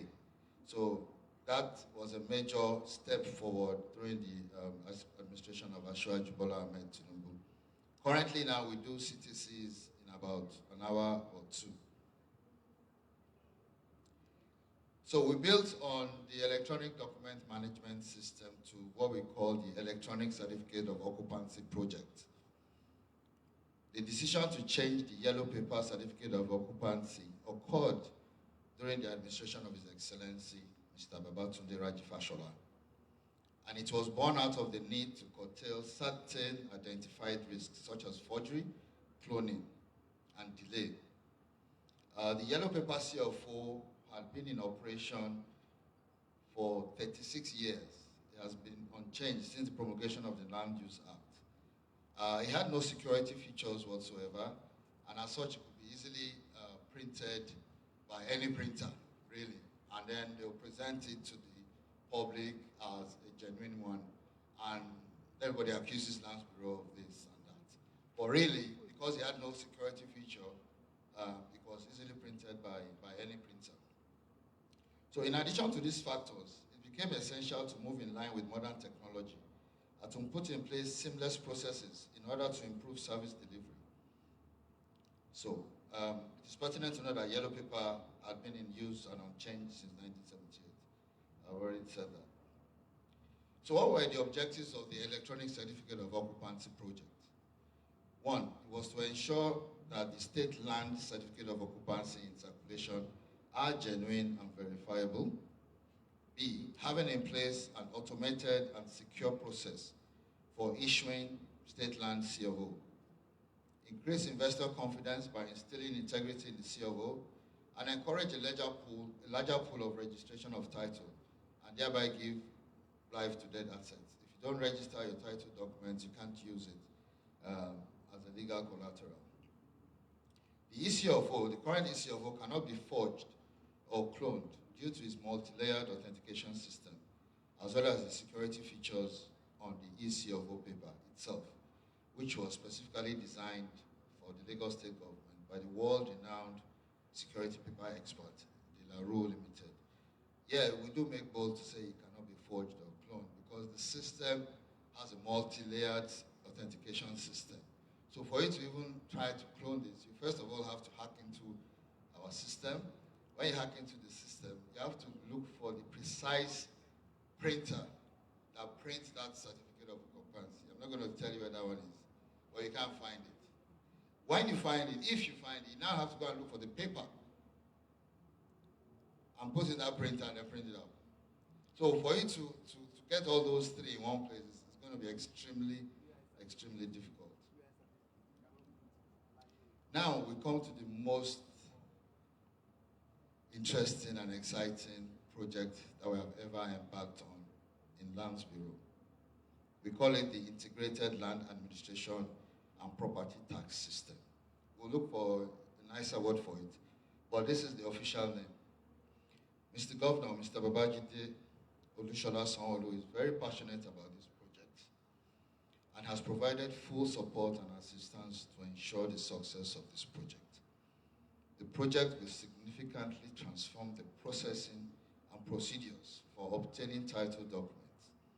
It is the most salient and revolutionary project that has ever been embarked upon at the Lands Bureau, and we're very, very excited about it. We want to leverage on the work done by in the past, and remodel land administration, infrastructure, and architecture. With this project, we're looking to put in place a next generation land administration system. What is the scope of the project? It's a secret, so don't tell anyone, but I'll share it with you. Automation of the Lands Bureau and Office of the State Surveyor General's processes and transactions. So we have on ground at least 75, in Lands Bureau alone, 75 transactions that we have automated. When it is launched, 75 transactions will be available to you on the portal. It also involves automation of the property valuation and tax. The system will automatically calculate the land use charge for your property, so it's no longer going to be manual.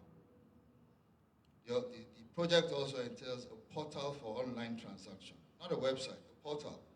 This enables 100% internet-based online transaction and inquiries from anywhere in the world. The project also entails the process and payment platform integration. This means that, well, integration with Lands Bureau with ABC, Alpha Beta, CBS, Central Billing System, and integration with Lands Bureau and Office of the State Surveyor General. This means that you'll be able to make payments on the portal. So because we've integrated all the payment structures onto the website. So you don't need to leave, go to the bank, go and get receipts, come back. No, you bring out your card, do your transfer right there in the portal. We're also using the project to digitize all our paper-based survey maps and records. We have documents, we have title documents dating back to the 18th century in the Lands Bureau, 19th century, 16th century. We have them there. They're still preserved. So, but in 10, 20, 50 years' time, what will happen to those papers? They might, disintegrate. So this process also involves preservation of those records for eternity because they will be scanned and they will be indexed. The Integrated Land Administration and Property Tax System, what is it? It provides for a fully integrated end-to-end land administration platform for a sustainable and automated land administration environment. This effectively reduces silos of information that exist across MDAs, thereby streamlining the entire work process. The system is a suite of technology modules that can conduct rapid inventory of land rights, automate and manage land records, create and maintain integrated geographic data, and accurately value any property. Next slide. Some of the key considerations of this intervention are workflow and transaction-centric, which allows for complete modernization and automation of the land administration and upscaling should it be required. The system will also bring about content sharing, which enables different MDAs to work on the same data sources. It will bring about data security, which eliminates unauthorized activity by any officer. It brings about the reporting which enables officers to make smarter decisions. It brings in the geographic information system, which integrates with and uses existing infrastructure at the Office of the State Surveyor General. It further brings about record preservation, like I said before, by way of digitizing of our paper records, which results in the preservation of and archiving of valuable historical documents. When the system is fully operational, it will eliminate bureaucracy and all other processing issues associated with land administration in the state. This intervention will significantly reduce the time frame for obtaining the different title documents from initiation to completion. It will multiply land transaction and increase revenue collection while reducing the cost of transaction and solidifying credibility in the state. I'll take some time to just explain what we have done so far. Why it's taking so long? Because it started about a few years ago. We have sorted, merged, and scanned, indexed, and digitized every single file used in the processing of title documents that exist in the Lands Bureau. So we've scanned about 300,000 files. And one file can be this big. So we've scanned 300,000 files so far. This includes governor's consent files, allocation files, regularization files, excision files, revocation files, as well as title documents. It is indeed a massive and painstaking project, and is the first of its kind in Nigeria. Indeed. The most difficult and laborious part of this project is the sorting and merging of the files, and this has taken a couple of years. I'll just explain briefly what the sorting and merging means. We want to create a system whereby, at the click of a button, if you click on the address of number 1 Ahmadu Bello Way, it will bring up all the transactions that has happened on number 1 Ahmadu Bello Way from inception, maybe from 1960 till date. So if there's been, thank you. So if there's been 20 governor's consents on number 1 Ahmadu Bello Way, go and look for all the 20 documents, 20 consent files, put it down. If there's been 10 mortgages, go and look for the 10 different files of 10 mortgages across the years, put them on top of it. If there have been releases, we look for it and put them on top of it. Then we go and look for the original allocation file by land use and allocation, put that on top of it. Then we go to the land registry and look for the C of O for number 1 Ahmadu Bello Way and put it on top. That is one transaction. And we do that for we've done that for every registered property in Lagos State. So it's been a painstaking project. I keep saying it's not about speed, it's about integrity. We received historical documents over the years that was passed down to us 30, 40, 50, 60, 100 years ago. It is our own duty to ensure that in the next 100 years, what we're handing over, it will be something just as, fantastic, with more integrity. So they keep pulling us that, why is it taking so long? Why is it taking so long? It's land transaction. This kind of transaction is not about speed. It's about diligence, and it's about making sure that, because as you are going to work every day to make the system better, there are some people going to work every day to try and make the system fail. So all this, we have to juggle and make sure that everything is in place. So this system is going to be pivotal. It's going to be amazing. It's going to make life easy for lawyers and for anybody that has a transaction to do with the Lands Bureau. So we have what they call it's like a land certificate system. So when you click the button, everything that has happened about that transaction to date is available to you at the click of a button. The system will also allow most officers to work remotely from anywhere by connecting via VPN. This is particularly useful with the current trend of the new normal where people can work from home. We're hoping that the integrated land administration portal is going to be launched in October 2022. So it's not too far away, so you can hold me to task on that. So what are the other initiatives that we have put in place? This is not, it's really not going to be useful when system comes into play. But it will add to the system. This is what we've been doing before now. We've deployed estate surveyors and valuers across all the processing directories because they are experts in land transaction. So we deploy them to the various processing directories to assist and then to use their expert knowledge. They're also going to be useful, and they're going to be the ones working on the new system. We gazetted another book, the Fair Market Value book. We updated it in 2021. This is the second edition. I think the first edition was during the administration of His Excellency Mr. Babatunde Raji Fashola. So this is the second one. The book essentially allows you to be able to determine how much you're going to pay for governor's consent by simple calculation. We created a new state land allocation system, both for individual allocations and private developers program that ensures easy access to allocation of land and prompt issuance of certificate of occupancy within 30 days. Because what we do now is for new schemes. We have the COOs, and the certificates of the survey plans already titles. This is a problem we have at the moment, and I just want to speak to it quickly. We have a significant amount of, they accuse the Lands Bureau of delay and this and that. I understand that. But we also, the staff also work very hard. We currently have 3,261 titled documents uncollected by members of the public. Most of them will say their COOs are not ready. But we have 3,261 awaiting collection. It's there. The list is available as well. If you don't check, you cannot know whether your COOs are. So please, come forward. There are 3,261 title documents waiting for collection, waiting for the owners to come for it.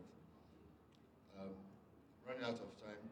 So, like I said, in conclusion, the most exciting thing for us that we've worked so hard for, and it's going to be implemented, come to life in October 2022, is the Integrated Land Administration Property Tax. Essentially what it means is that from the comfort of your home or your office, you log on to the portal, you submit your application just like you submit applications for visa. You upload your application, you upload your supporting documents, your deed of assignment, you upload it, you drop it on the portal, and we pick it up at the back end and we process it. You're no longer going to come to Alausa again. I know, I'm sure you'll be very happy about that. That you don't need to come to Lands Bureau and meet with people that will just be harassing you.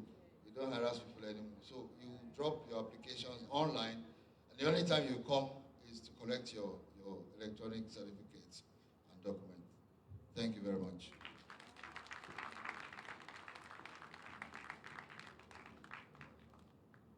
Thank you very much, sir, for that wonderful presentation. I'm sure we're all excited. Good times are ahead for us. Thank you, sir.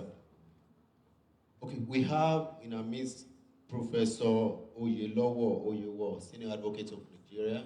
He's Honorable Attorney General and Commissioner for Justice, Oyo State. You're welcome, sir. Thank you, sir. Okay, so I'm going to be asking this set of presenters to please step down from the stage. And please, sir and ma, if you could please wait a bit behind because there are still questions coming up for you. Thank you, sir. Please, a round of applause for them as they step down.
in all sphere, in all corner of Lagos State.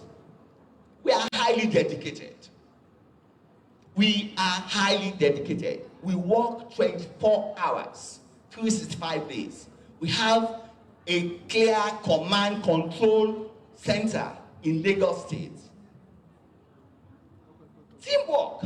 Teamwork is key. We work with the fire services. We work with the LASTMA. We work with the private organization. And believe me, because of the political will, because the governor and the executive are taking clear ownership of LASEMA, in Lagos State, LASEMA is the only agency that has 2 functioning technical partners. We have a technical partner which we call LIFSOS that take care of our emergency call. Because communication is very, very vital in Lagos State. We started in 1999, we started with analog, which is 123. By 2005, we moved to a digital line, which is 767. And by 2008, 2010, we combined 112 to 767. Critical response in Lagos State today. The response time is between 10 and 30 because we are everywhere. And that's why you can see our success story when we are responding to the building that collapsed November 21, when a plane crashed at a densely populated area around Iju area. We responded swiftly, promptly, and effectively.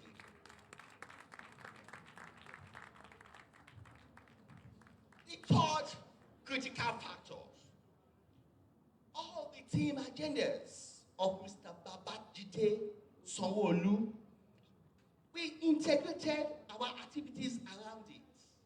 When they are talking about transport management, we play active role on road accident recovery and traffic management. Look at the container at Apapa. If it fell anywhere at Apapa, we move in our Charlie there to ensure that there's a smooth traffic. Again, look at the health and environment. We provided first-class ambulance services and pre-hospital care, which is very, very important in managing of victims of any accidents or disaster. Education and technology. We carried out a lot of public education and sensitization on emergency and disaster events. Moving Lagos to 21st century state, we use a modern technology, GIS, drones, modern communications, forensic, for effective and efficient response. Security and governance.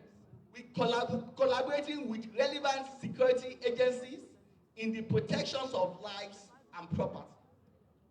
We collaborate with LASEPA, LAPSCA, local emergency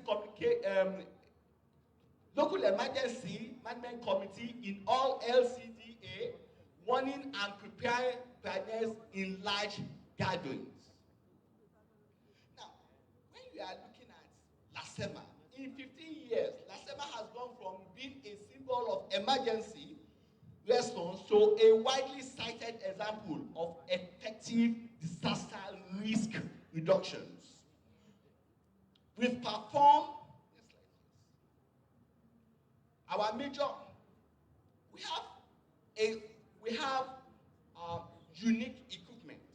We have light duty equipment. We have boats. We have ambulances scattered, positioned strategically all over Lagos State to ensure that our response time is not only effective but efficient. Again, you can see this picture. This picture means a lot. Apart from responding to any form of emergency, we carried out what we call holistic rehabilitative aspects of moving the victims of disaster back to the society.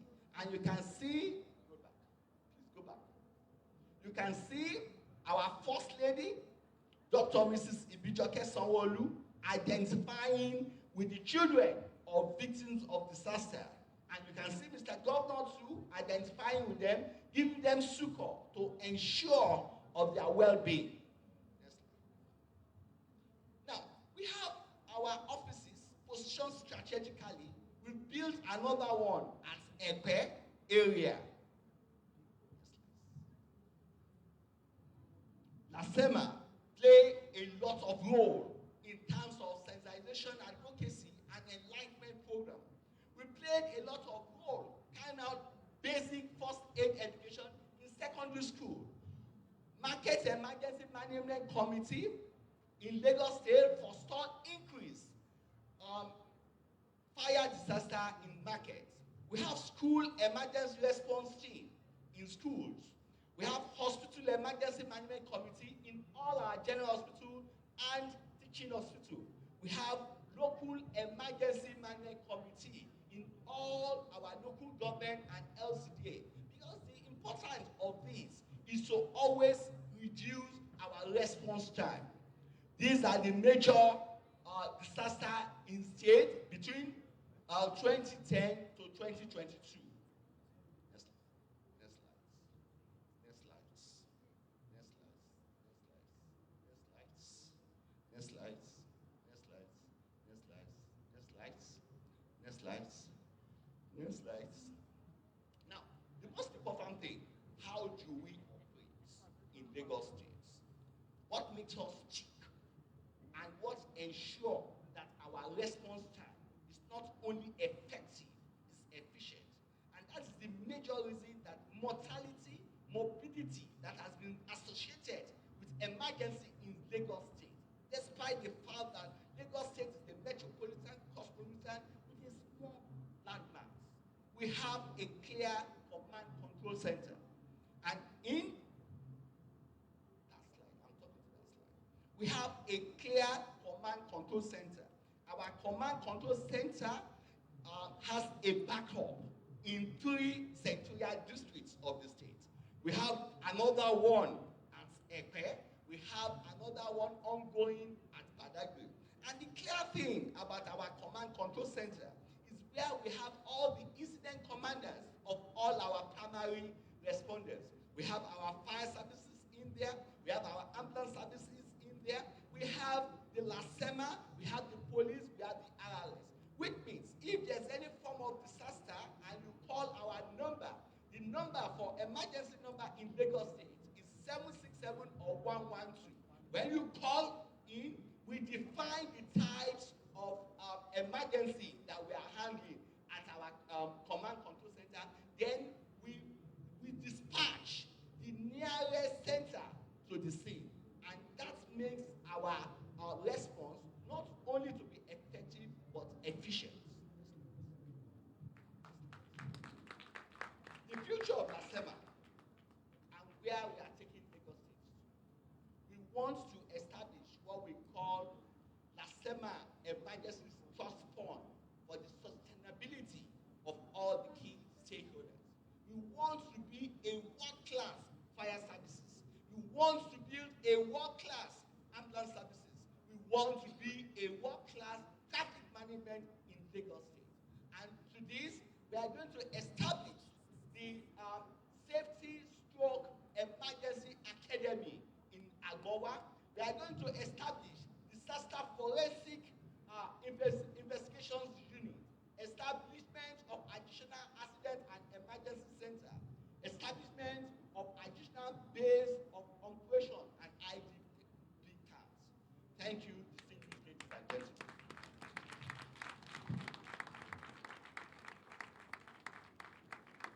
A round of applause again for Dr. Olufemi Okeosanyitolu. Thank you very much, sir. May I acknowledge the presence of Mr. Abiodun Owodikoko, Senior Advocate of Nigeria. He's here with us. You're welcome, sir. Okay, so very quickly, may I yield the mic to Engineer Abimbola Akinaju, Managing Director, Lamata, for our presentation. She will be speaking for 5 minutes. Good Good afternoon, distinguished ladies and gentlemen. Good afternoon, everybody. So, since we have only 5 minutes, I'm going to ask if you can please put the slide on slide 5, I think the one that says the plan. And we will just talk about the plan. What it is, that's it. So the first thing I will say, what is the vision of Lamata as an agency of government? We have a vision to provide a world-class, sustainable, integrated transport system that satisfies stakeholders and drives the growth of Lagos. That is our vision. That is all we are supposed to do. So that means that Lamata has a responsibility for ensuring that we plan, we regulate, and we implement public transportation systems. So let's look at our plan. You know, the adage says that if you fail to plan, you plan to fail. So the one thing Lagos State through Lamata has done is to have a strategic transport master plan. That plan has been in place, and right now the plan is up to the year 2032. Later this year, we will start updating the plan to get us to 2040. Now, out of that strategic transport master plan, that is what Lamata and indeed all agencies that are responsible for anything to do with transportation, and SA Works alluded to it. That's the plan we've been following. And also the Commissioner for Health talked about it when he said that there's continuity in Lagos.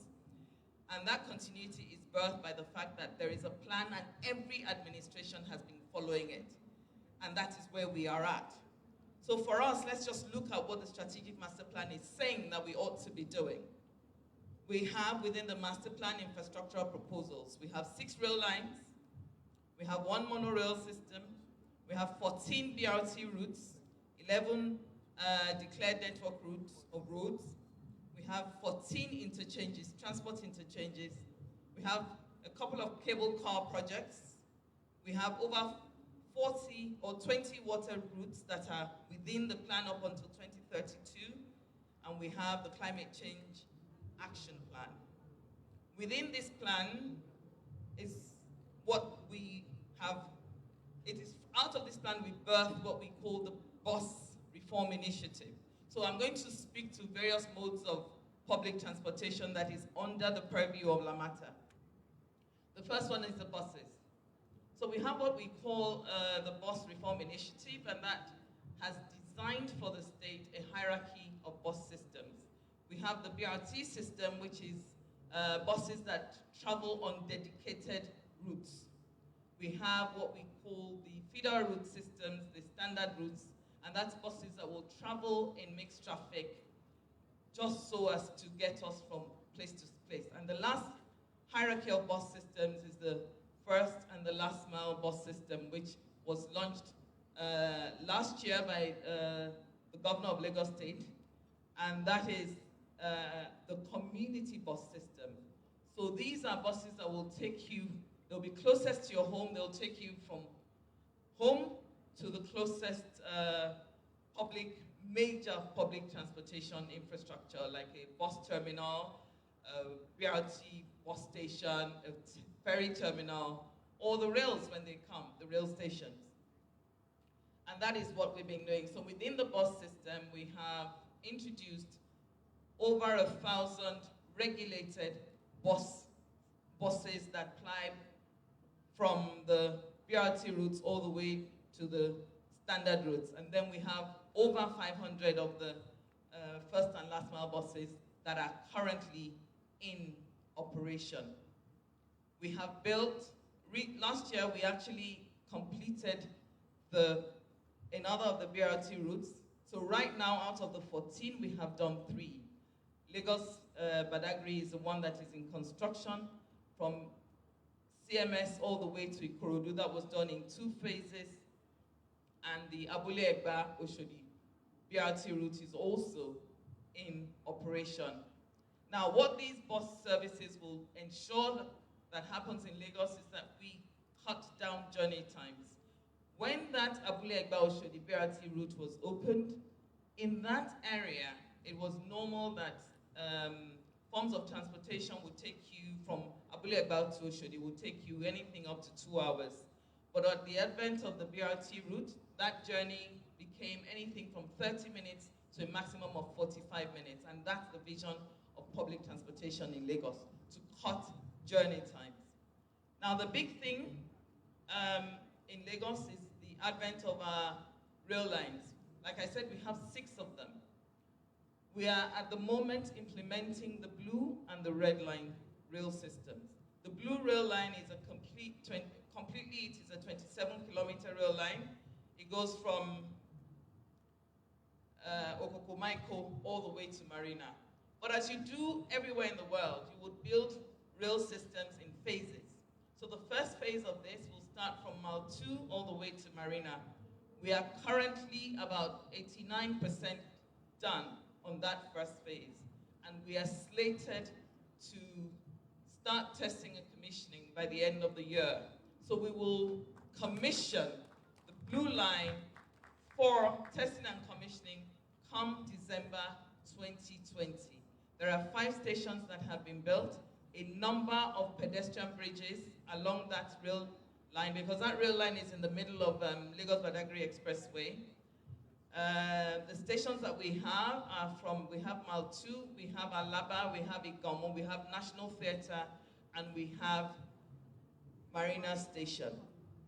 And this will start to do testing and commissioning from December, where we will ensure that we will be ready for passenger operations come the first quarter of 2023, as promised by the government.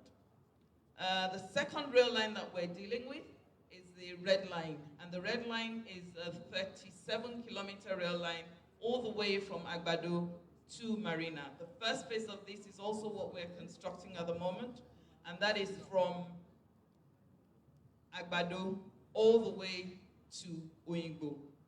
Now, that particular rail line, we are sharing track with the federal government rail line, that is the Lagos-Ibadan rail line, up until the Lagos-Ebute Metta station, and from Ebute Metta, Lagos State is building its own dedicated track all the way to Oyingbo. We're going to be building 8 stations: Agbado, Iju, Agege, Ikeja, Mushin,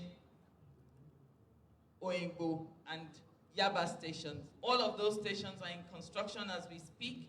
And yet again, this particular rail line will be ready for commissioning end of December, beginning of January.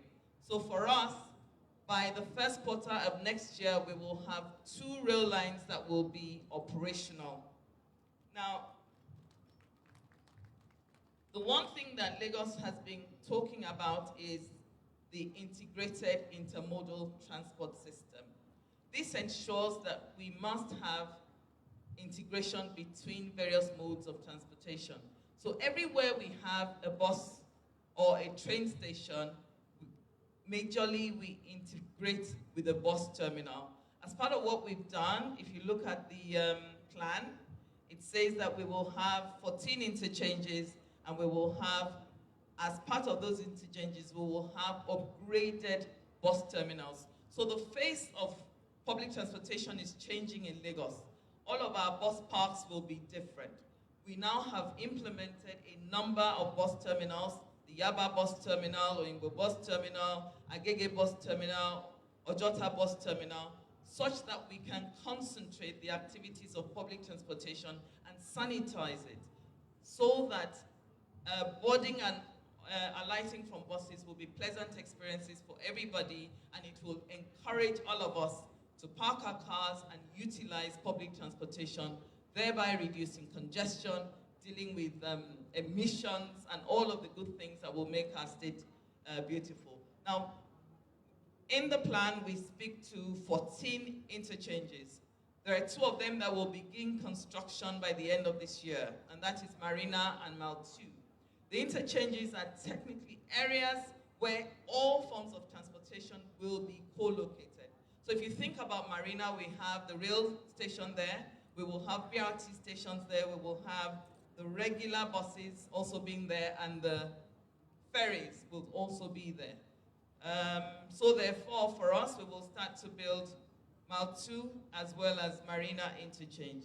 But on top of all of that, when we speak to integration, the one thing that the state has done is a carry card. And when we watched the drama earlier on, they referred to the carry card.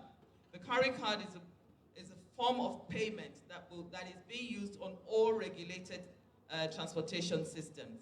Now, the GM of Lazara will come and talk to us about the Lazara card. The one thing that this state does and does well is ensure that there is inter-ministerial connectivity. So we know when we started the carry card, the only reason the carry card came out of the Lazara card, which was, all of us were talking about it before, but we brought out the transport card because that is the only service that we expect you to regularly utilize without being resident in Lagos. So you can come from Kaduna, enter Lagos today, pick up a carry card, use it, and go back, and anytime you come, you bring it back.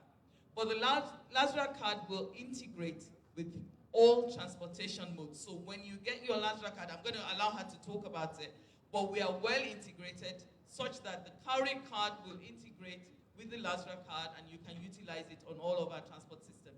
So for us, integration is already happening. We expect that the carry card for us does one thing for all of our operators, revenue protection. It also makes it easy for you to board our systems and to get off. So Lagos State is moving into efficient public transportation that I hope the majority of our population will begin to enjoy and will choose to take public transportation as against utilize their private cars. You know, I have this young man standing behind me who says I have to leave. So I hope that somehow I have managed to convey to you what we're doing within LASMA or Lamata to enhance public transportation. Thank you very much. And you all agree with me that she has beautifully done that within the time given to her. Thank you very much, ma'am. So very quickly, we move to Engineer Ibilola Kasumu, GS Lasra. But just before she comes on, we earlier announced that we had gifts that we were going to give out to our audience on the basis of a raffle draw. So what we're going to do now is that I'm going to invite the ushers to pass the bags round to the dignitaries in front to pick just one. And whoever gets picked is the winner. That's how that is going to be done. GM Lasra, please. Your presentations, ma'am. Please, a round of applause for her.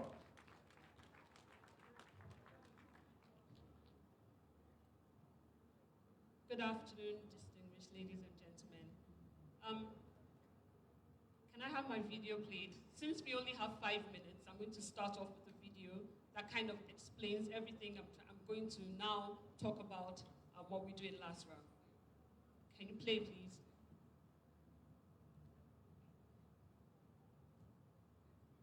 Volume. All Lagos State amenities, what would you do?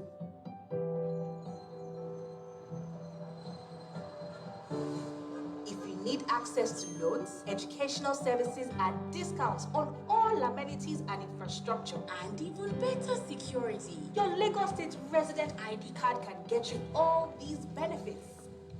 You too can enjoy huge benefits and access to better healthcare with your Lagos State resident ID card. Remember, health is wealth, and your Lagos State resident ID card can get you access to it. A smooth, easy, and comfortable ride is very important in your journey to success, and your Lagos State resident ID card can help you get it. I'm enjoying the ride. Registering with Lasra today will help the government know how to properly cater to the needs of all Lagos State residents. So don't delay.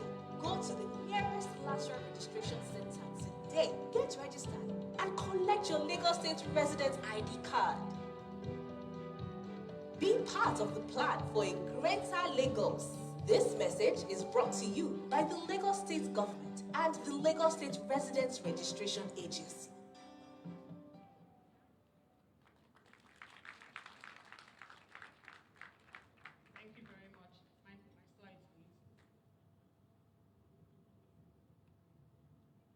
So LASRA was created in 2011, and this was just to address this identity issue that we have. As we know, on a daily basis, we have thousands of people migrating to Lagos. And as you see, after all that has been said today now, I can say that we stand as an integral centerpiece of the theme's agenda. We sit on every pillar. When we're talking about traffic management and transportation, my colleague here said that the Lagos State ID card will be an acceptable form of payment on all Lagos State transportation models. We also have for health and environment, where you can use this same card as a form of identification at any of our health facilities. So it would also house your health insurance details. So the LASHMA, that's the Lagos State Health Management Agency that is promoting the health insurance for Lagos State, you would be able to have all your health insurance details on the card and then use it for identification and payment. Same thing with education and technology. Every single student would have to be registered with the Lagos State Resident Registration Agency in order for them to enjoy public education in Lagos. We have Making Lagos a 21st Century Economy, where because it's a payment card, every single card comes with a bank account. We're currently working with Sterling Bank, where Sterling Bank is going to finance the first 3 million cards. And those 3 million cards will come with a wallet. So the card comes as with a bank wallet that can be used on any payment facility where POS machines are acceptable. You can use it to pay, where you can use it to withdraw money at any bank. You can use it online. So it has so many other features associated with it. You also have for entertainment and tourism, where it can be used also as a payment tool for access to some of these functions.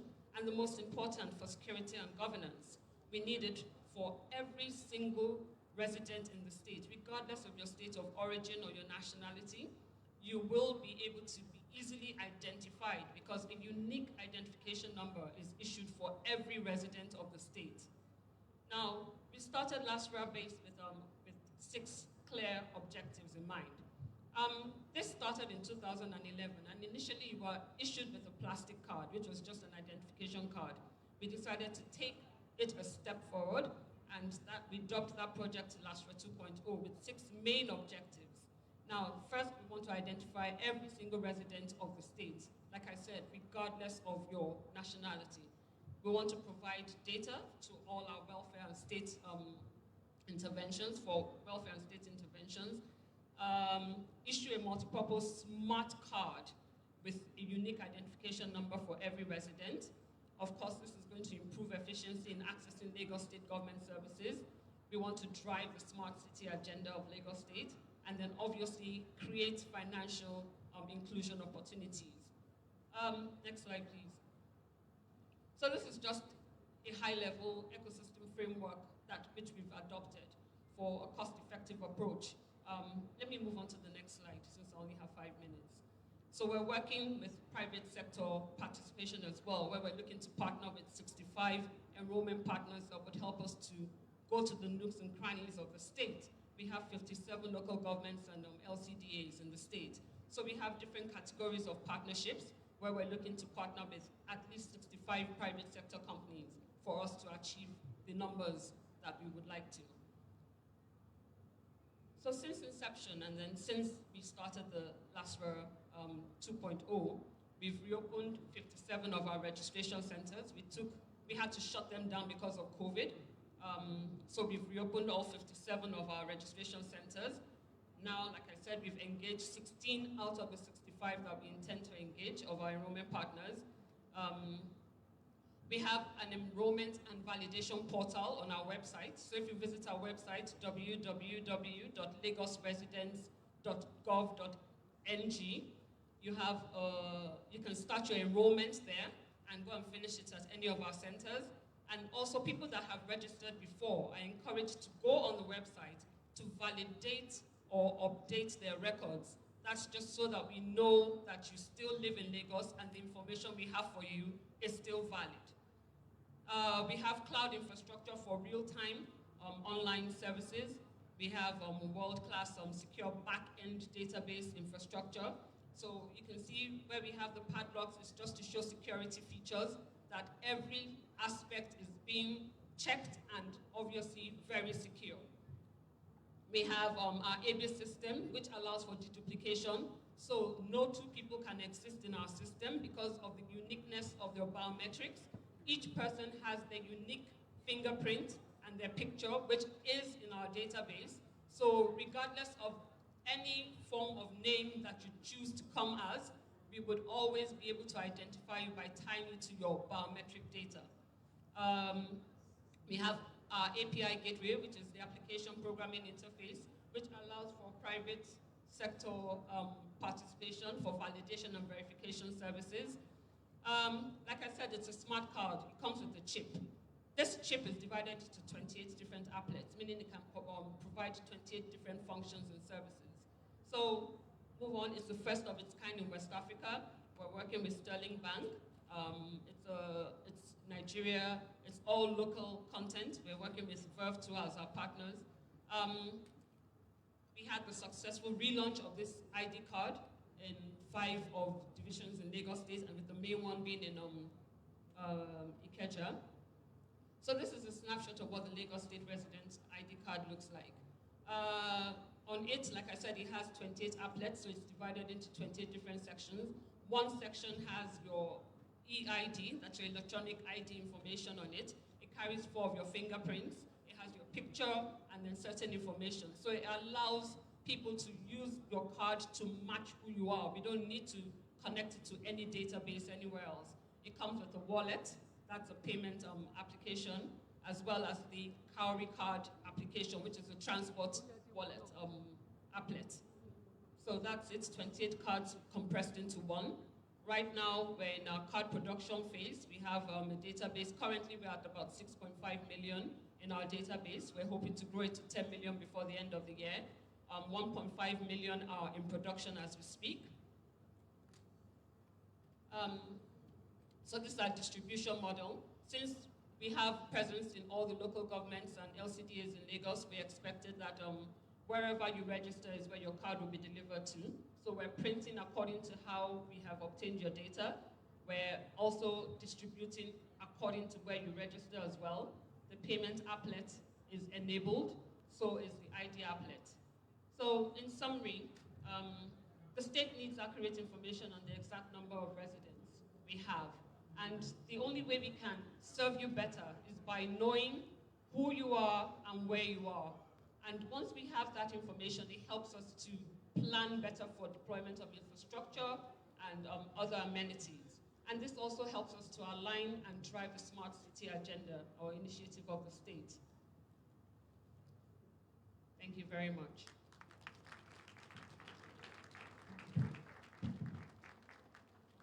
All right, thank you very much, ma'am. And so for the last presentation for today, may I invite Mrs. Titilola Bibo Adeni, Executive Secretary, Domestic and Sexual Violence. Thank you very much. The Deputy Chief of Staff to the President, Mr. Adekbaye, the learned Attorney General of Lagos State, Mr. Onigbanjo, SAN. Permit me to rely on the already established protocols. Very grateful for the opportunity to share our experience at this showcase session.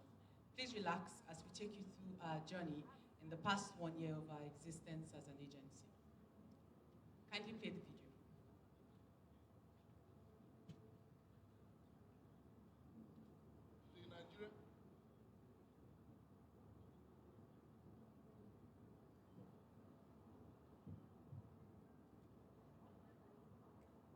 And Sexual Violence Response Team, which metamorphosed into the Lagos State Domestic and Sexual Violence Agency in September 2021, was established to guarantee and protect the rights of survivors of domestic and sexual violence in Lagos State. The agency provides an opportunity for survivors and third parties to report cases of domestic and sexual violence in Lagos State. And these reported cases are tackled swiftly through the teamwork of ministries, department and partner agencies, gender-based violence case managers, the police, non-governmental organizations' social welfare, healthcare workers, and the judiciary. We have continued to see a steady increase of formal and informal reportage. Programs of the agency from January to June 2022.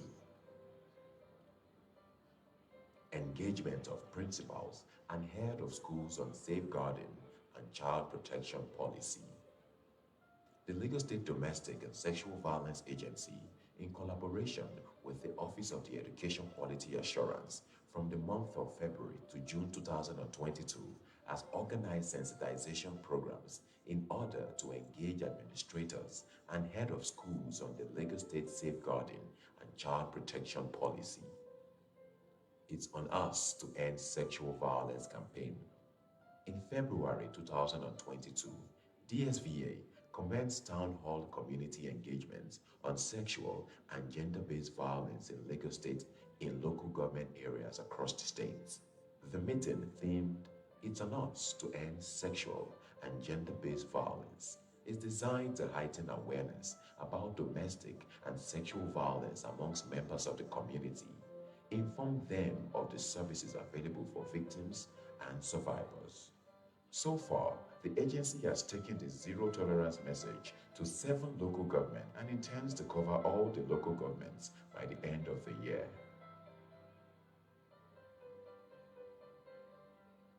Roundtable meeting with divisional police officers of 15 family support units and training of officers of newly upgraded FSUs.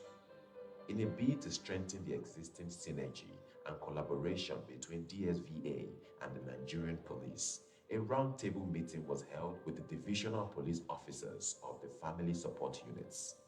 Issues addressed include the sensitized handling of cases and the need to swiftly respond to cases. DSVA further organized a refresher training for officers of the newly upgraded family support units in police stations on handling sexual and gender-based violence cases. This is to ensure that the sexual and gender-based violence investigation form, as well as the protocols for investigating and prosecuting domestic violence, are strictly adhered to. The agency has embarked on various sensitization and enlightenment campaigns, including the Queens and Kings Club initiatives for secondary school boys and girls, religious institutions, and our partnership with Lagos State Waterways Authority for the purpose of engaging people in the riverine areas. Rehabilitation Program for Sex Offenders. The Sex Offenders Rehabilitation Program is aimed at mitigating the risk of recidivism by sex offenders. The inmates will also learn specialized strategies to deal with sexual addiction and sexual compulsive behaviors, amongst many other coping skills. In this year alone, the agency has provided services to 2,201 survivors of domestic and sexual violence. 80% reportage from women and the remaining 20% from men. The local governments with the highest prevalence include Alimosho, Ikorodu, Kosofe, and Ibejuleki. In the past 2 years, the Ministry of Justice has secured over 350 judgments in sexual offenses-related cases, ranging from life imprisonment to 25 years imprisonment. We have begun the publication of details of the sex offenders in the state. The details to be published includes the name and the picture of the sex offender, the nature of the offense as well as the duration of the sentence handed down by the courts. In addition to the publication, letters of advisory will be issued to local governments and traditional rulers of the communities where the convicts previously resided. This measure is one amongst many deployed by the state government to end the culture of impunity and also serve as a deterrent to other sex offenders. The Lagos State government, under the able leadership of Mr. Governor Babajide Sanwo-Olu, with the support of the Honorable Attorney General and Commissioner for Justice, Mr. Moyosore Onigbanjo, SAN, remains absolutely committed to reducing the occurrence of sexual and gender-based violence to the barest minimum in the state. Join us in making this a reality. Thank you very much. In conclusion, please note that sexual and gender-based violence is not a respecter of age, status, class, or creed. Indeed, anybody can be a victim. As ministers in the Temple of Justice, we encourage you to be at the vanguard of those working to end domestic and sexual violence and mitigate its effects. I thank you for listening. Thank you very much. Okay, so that brings us to the end of the presentations for today. And I'm going to be asking the presenters to please step down for a group photograph. Thank you very much. So, as while that is ongoing, I would be announcing the winners for the raffle draw. We have here ESBTO Akinyemi, Dr. Jide Martins. A round of applause for the winners, please. Dr. Jide Martins. Balogun Funke, all the way from Kwara State. We have Ihejurika Sivian Kelechi. We have here Kemi Bonuola. Please, the winners could go to the back to pick up their gift items. Lukman Ayodele Grillo. Olaniyi Ojo. Odunlami Dawood. Oh, David. Odunlami David. Idris Tani. Idris Tani is chairman, Ikorodu branch of the NBA. Congratulations, sir. We have Oratio Ogbanga. Agbalaya Toyin. Ajibade Adewale. Trust me, you will love the gift so much. And the last is Taiwo Boni.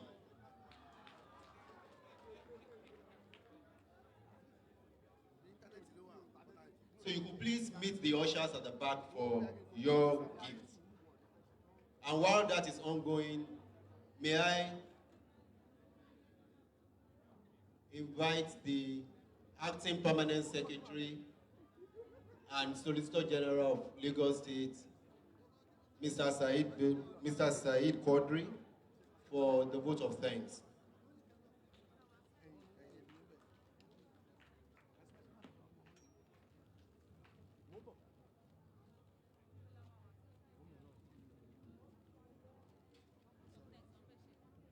So we have very few questions here. The questions have been compiled.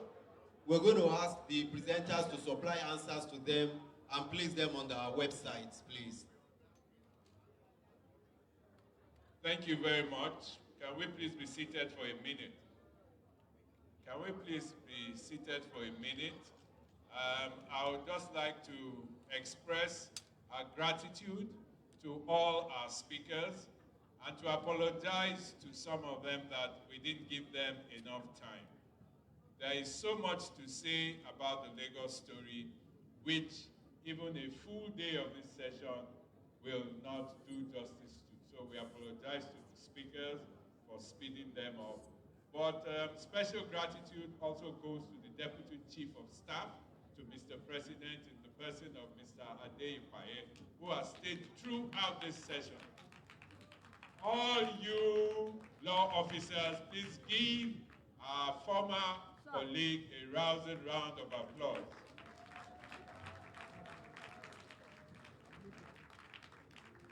And we thank all the speakers, permanent secretaries, heads of departments. Thank you all, and most of all to our audience, thank you for staying through to the end. The Lagos story is an evolving one, and Lagos is the state to, follow the processes we're doing in order to ensure all-round good governance in Nigeria. Thank you all very much. The winners will get their prizes from the MC. Thank you.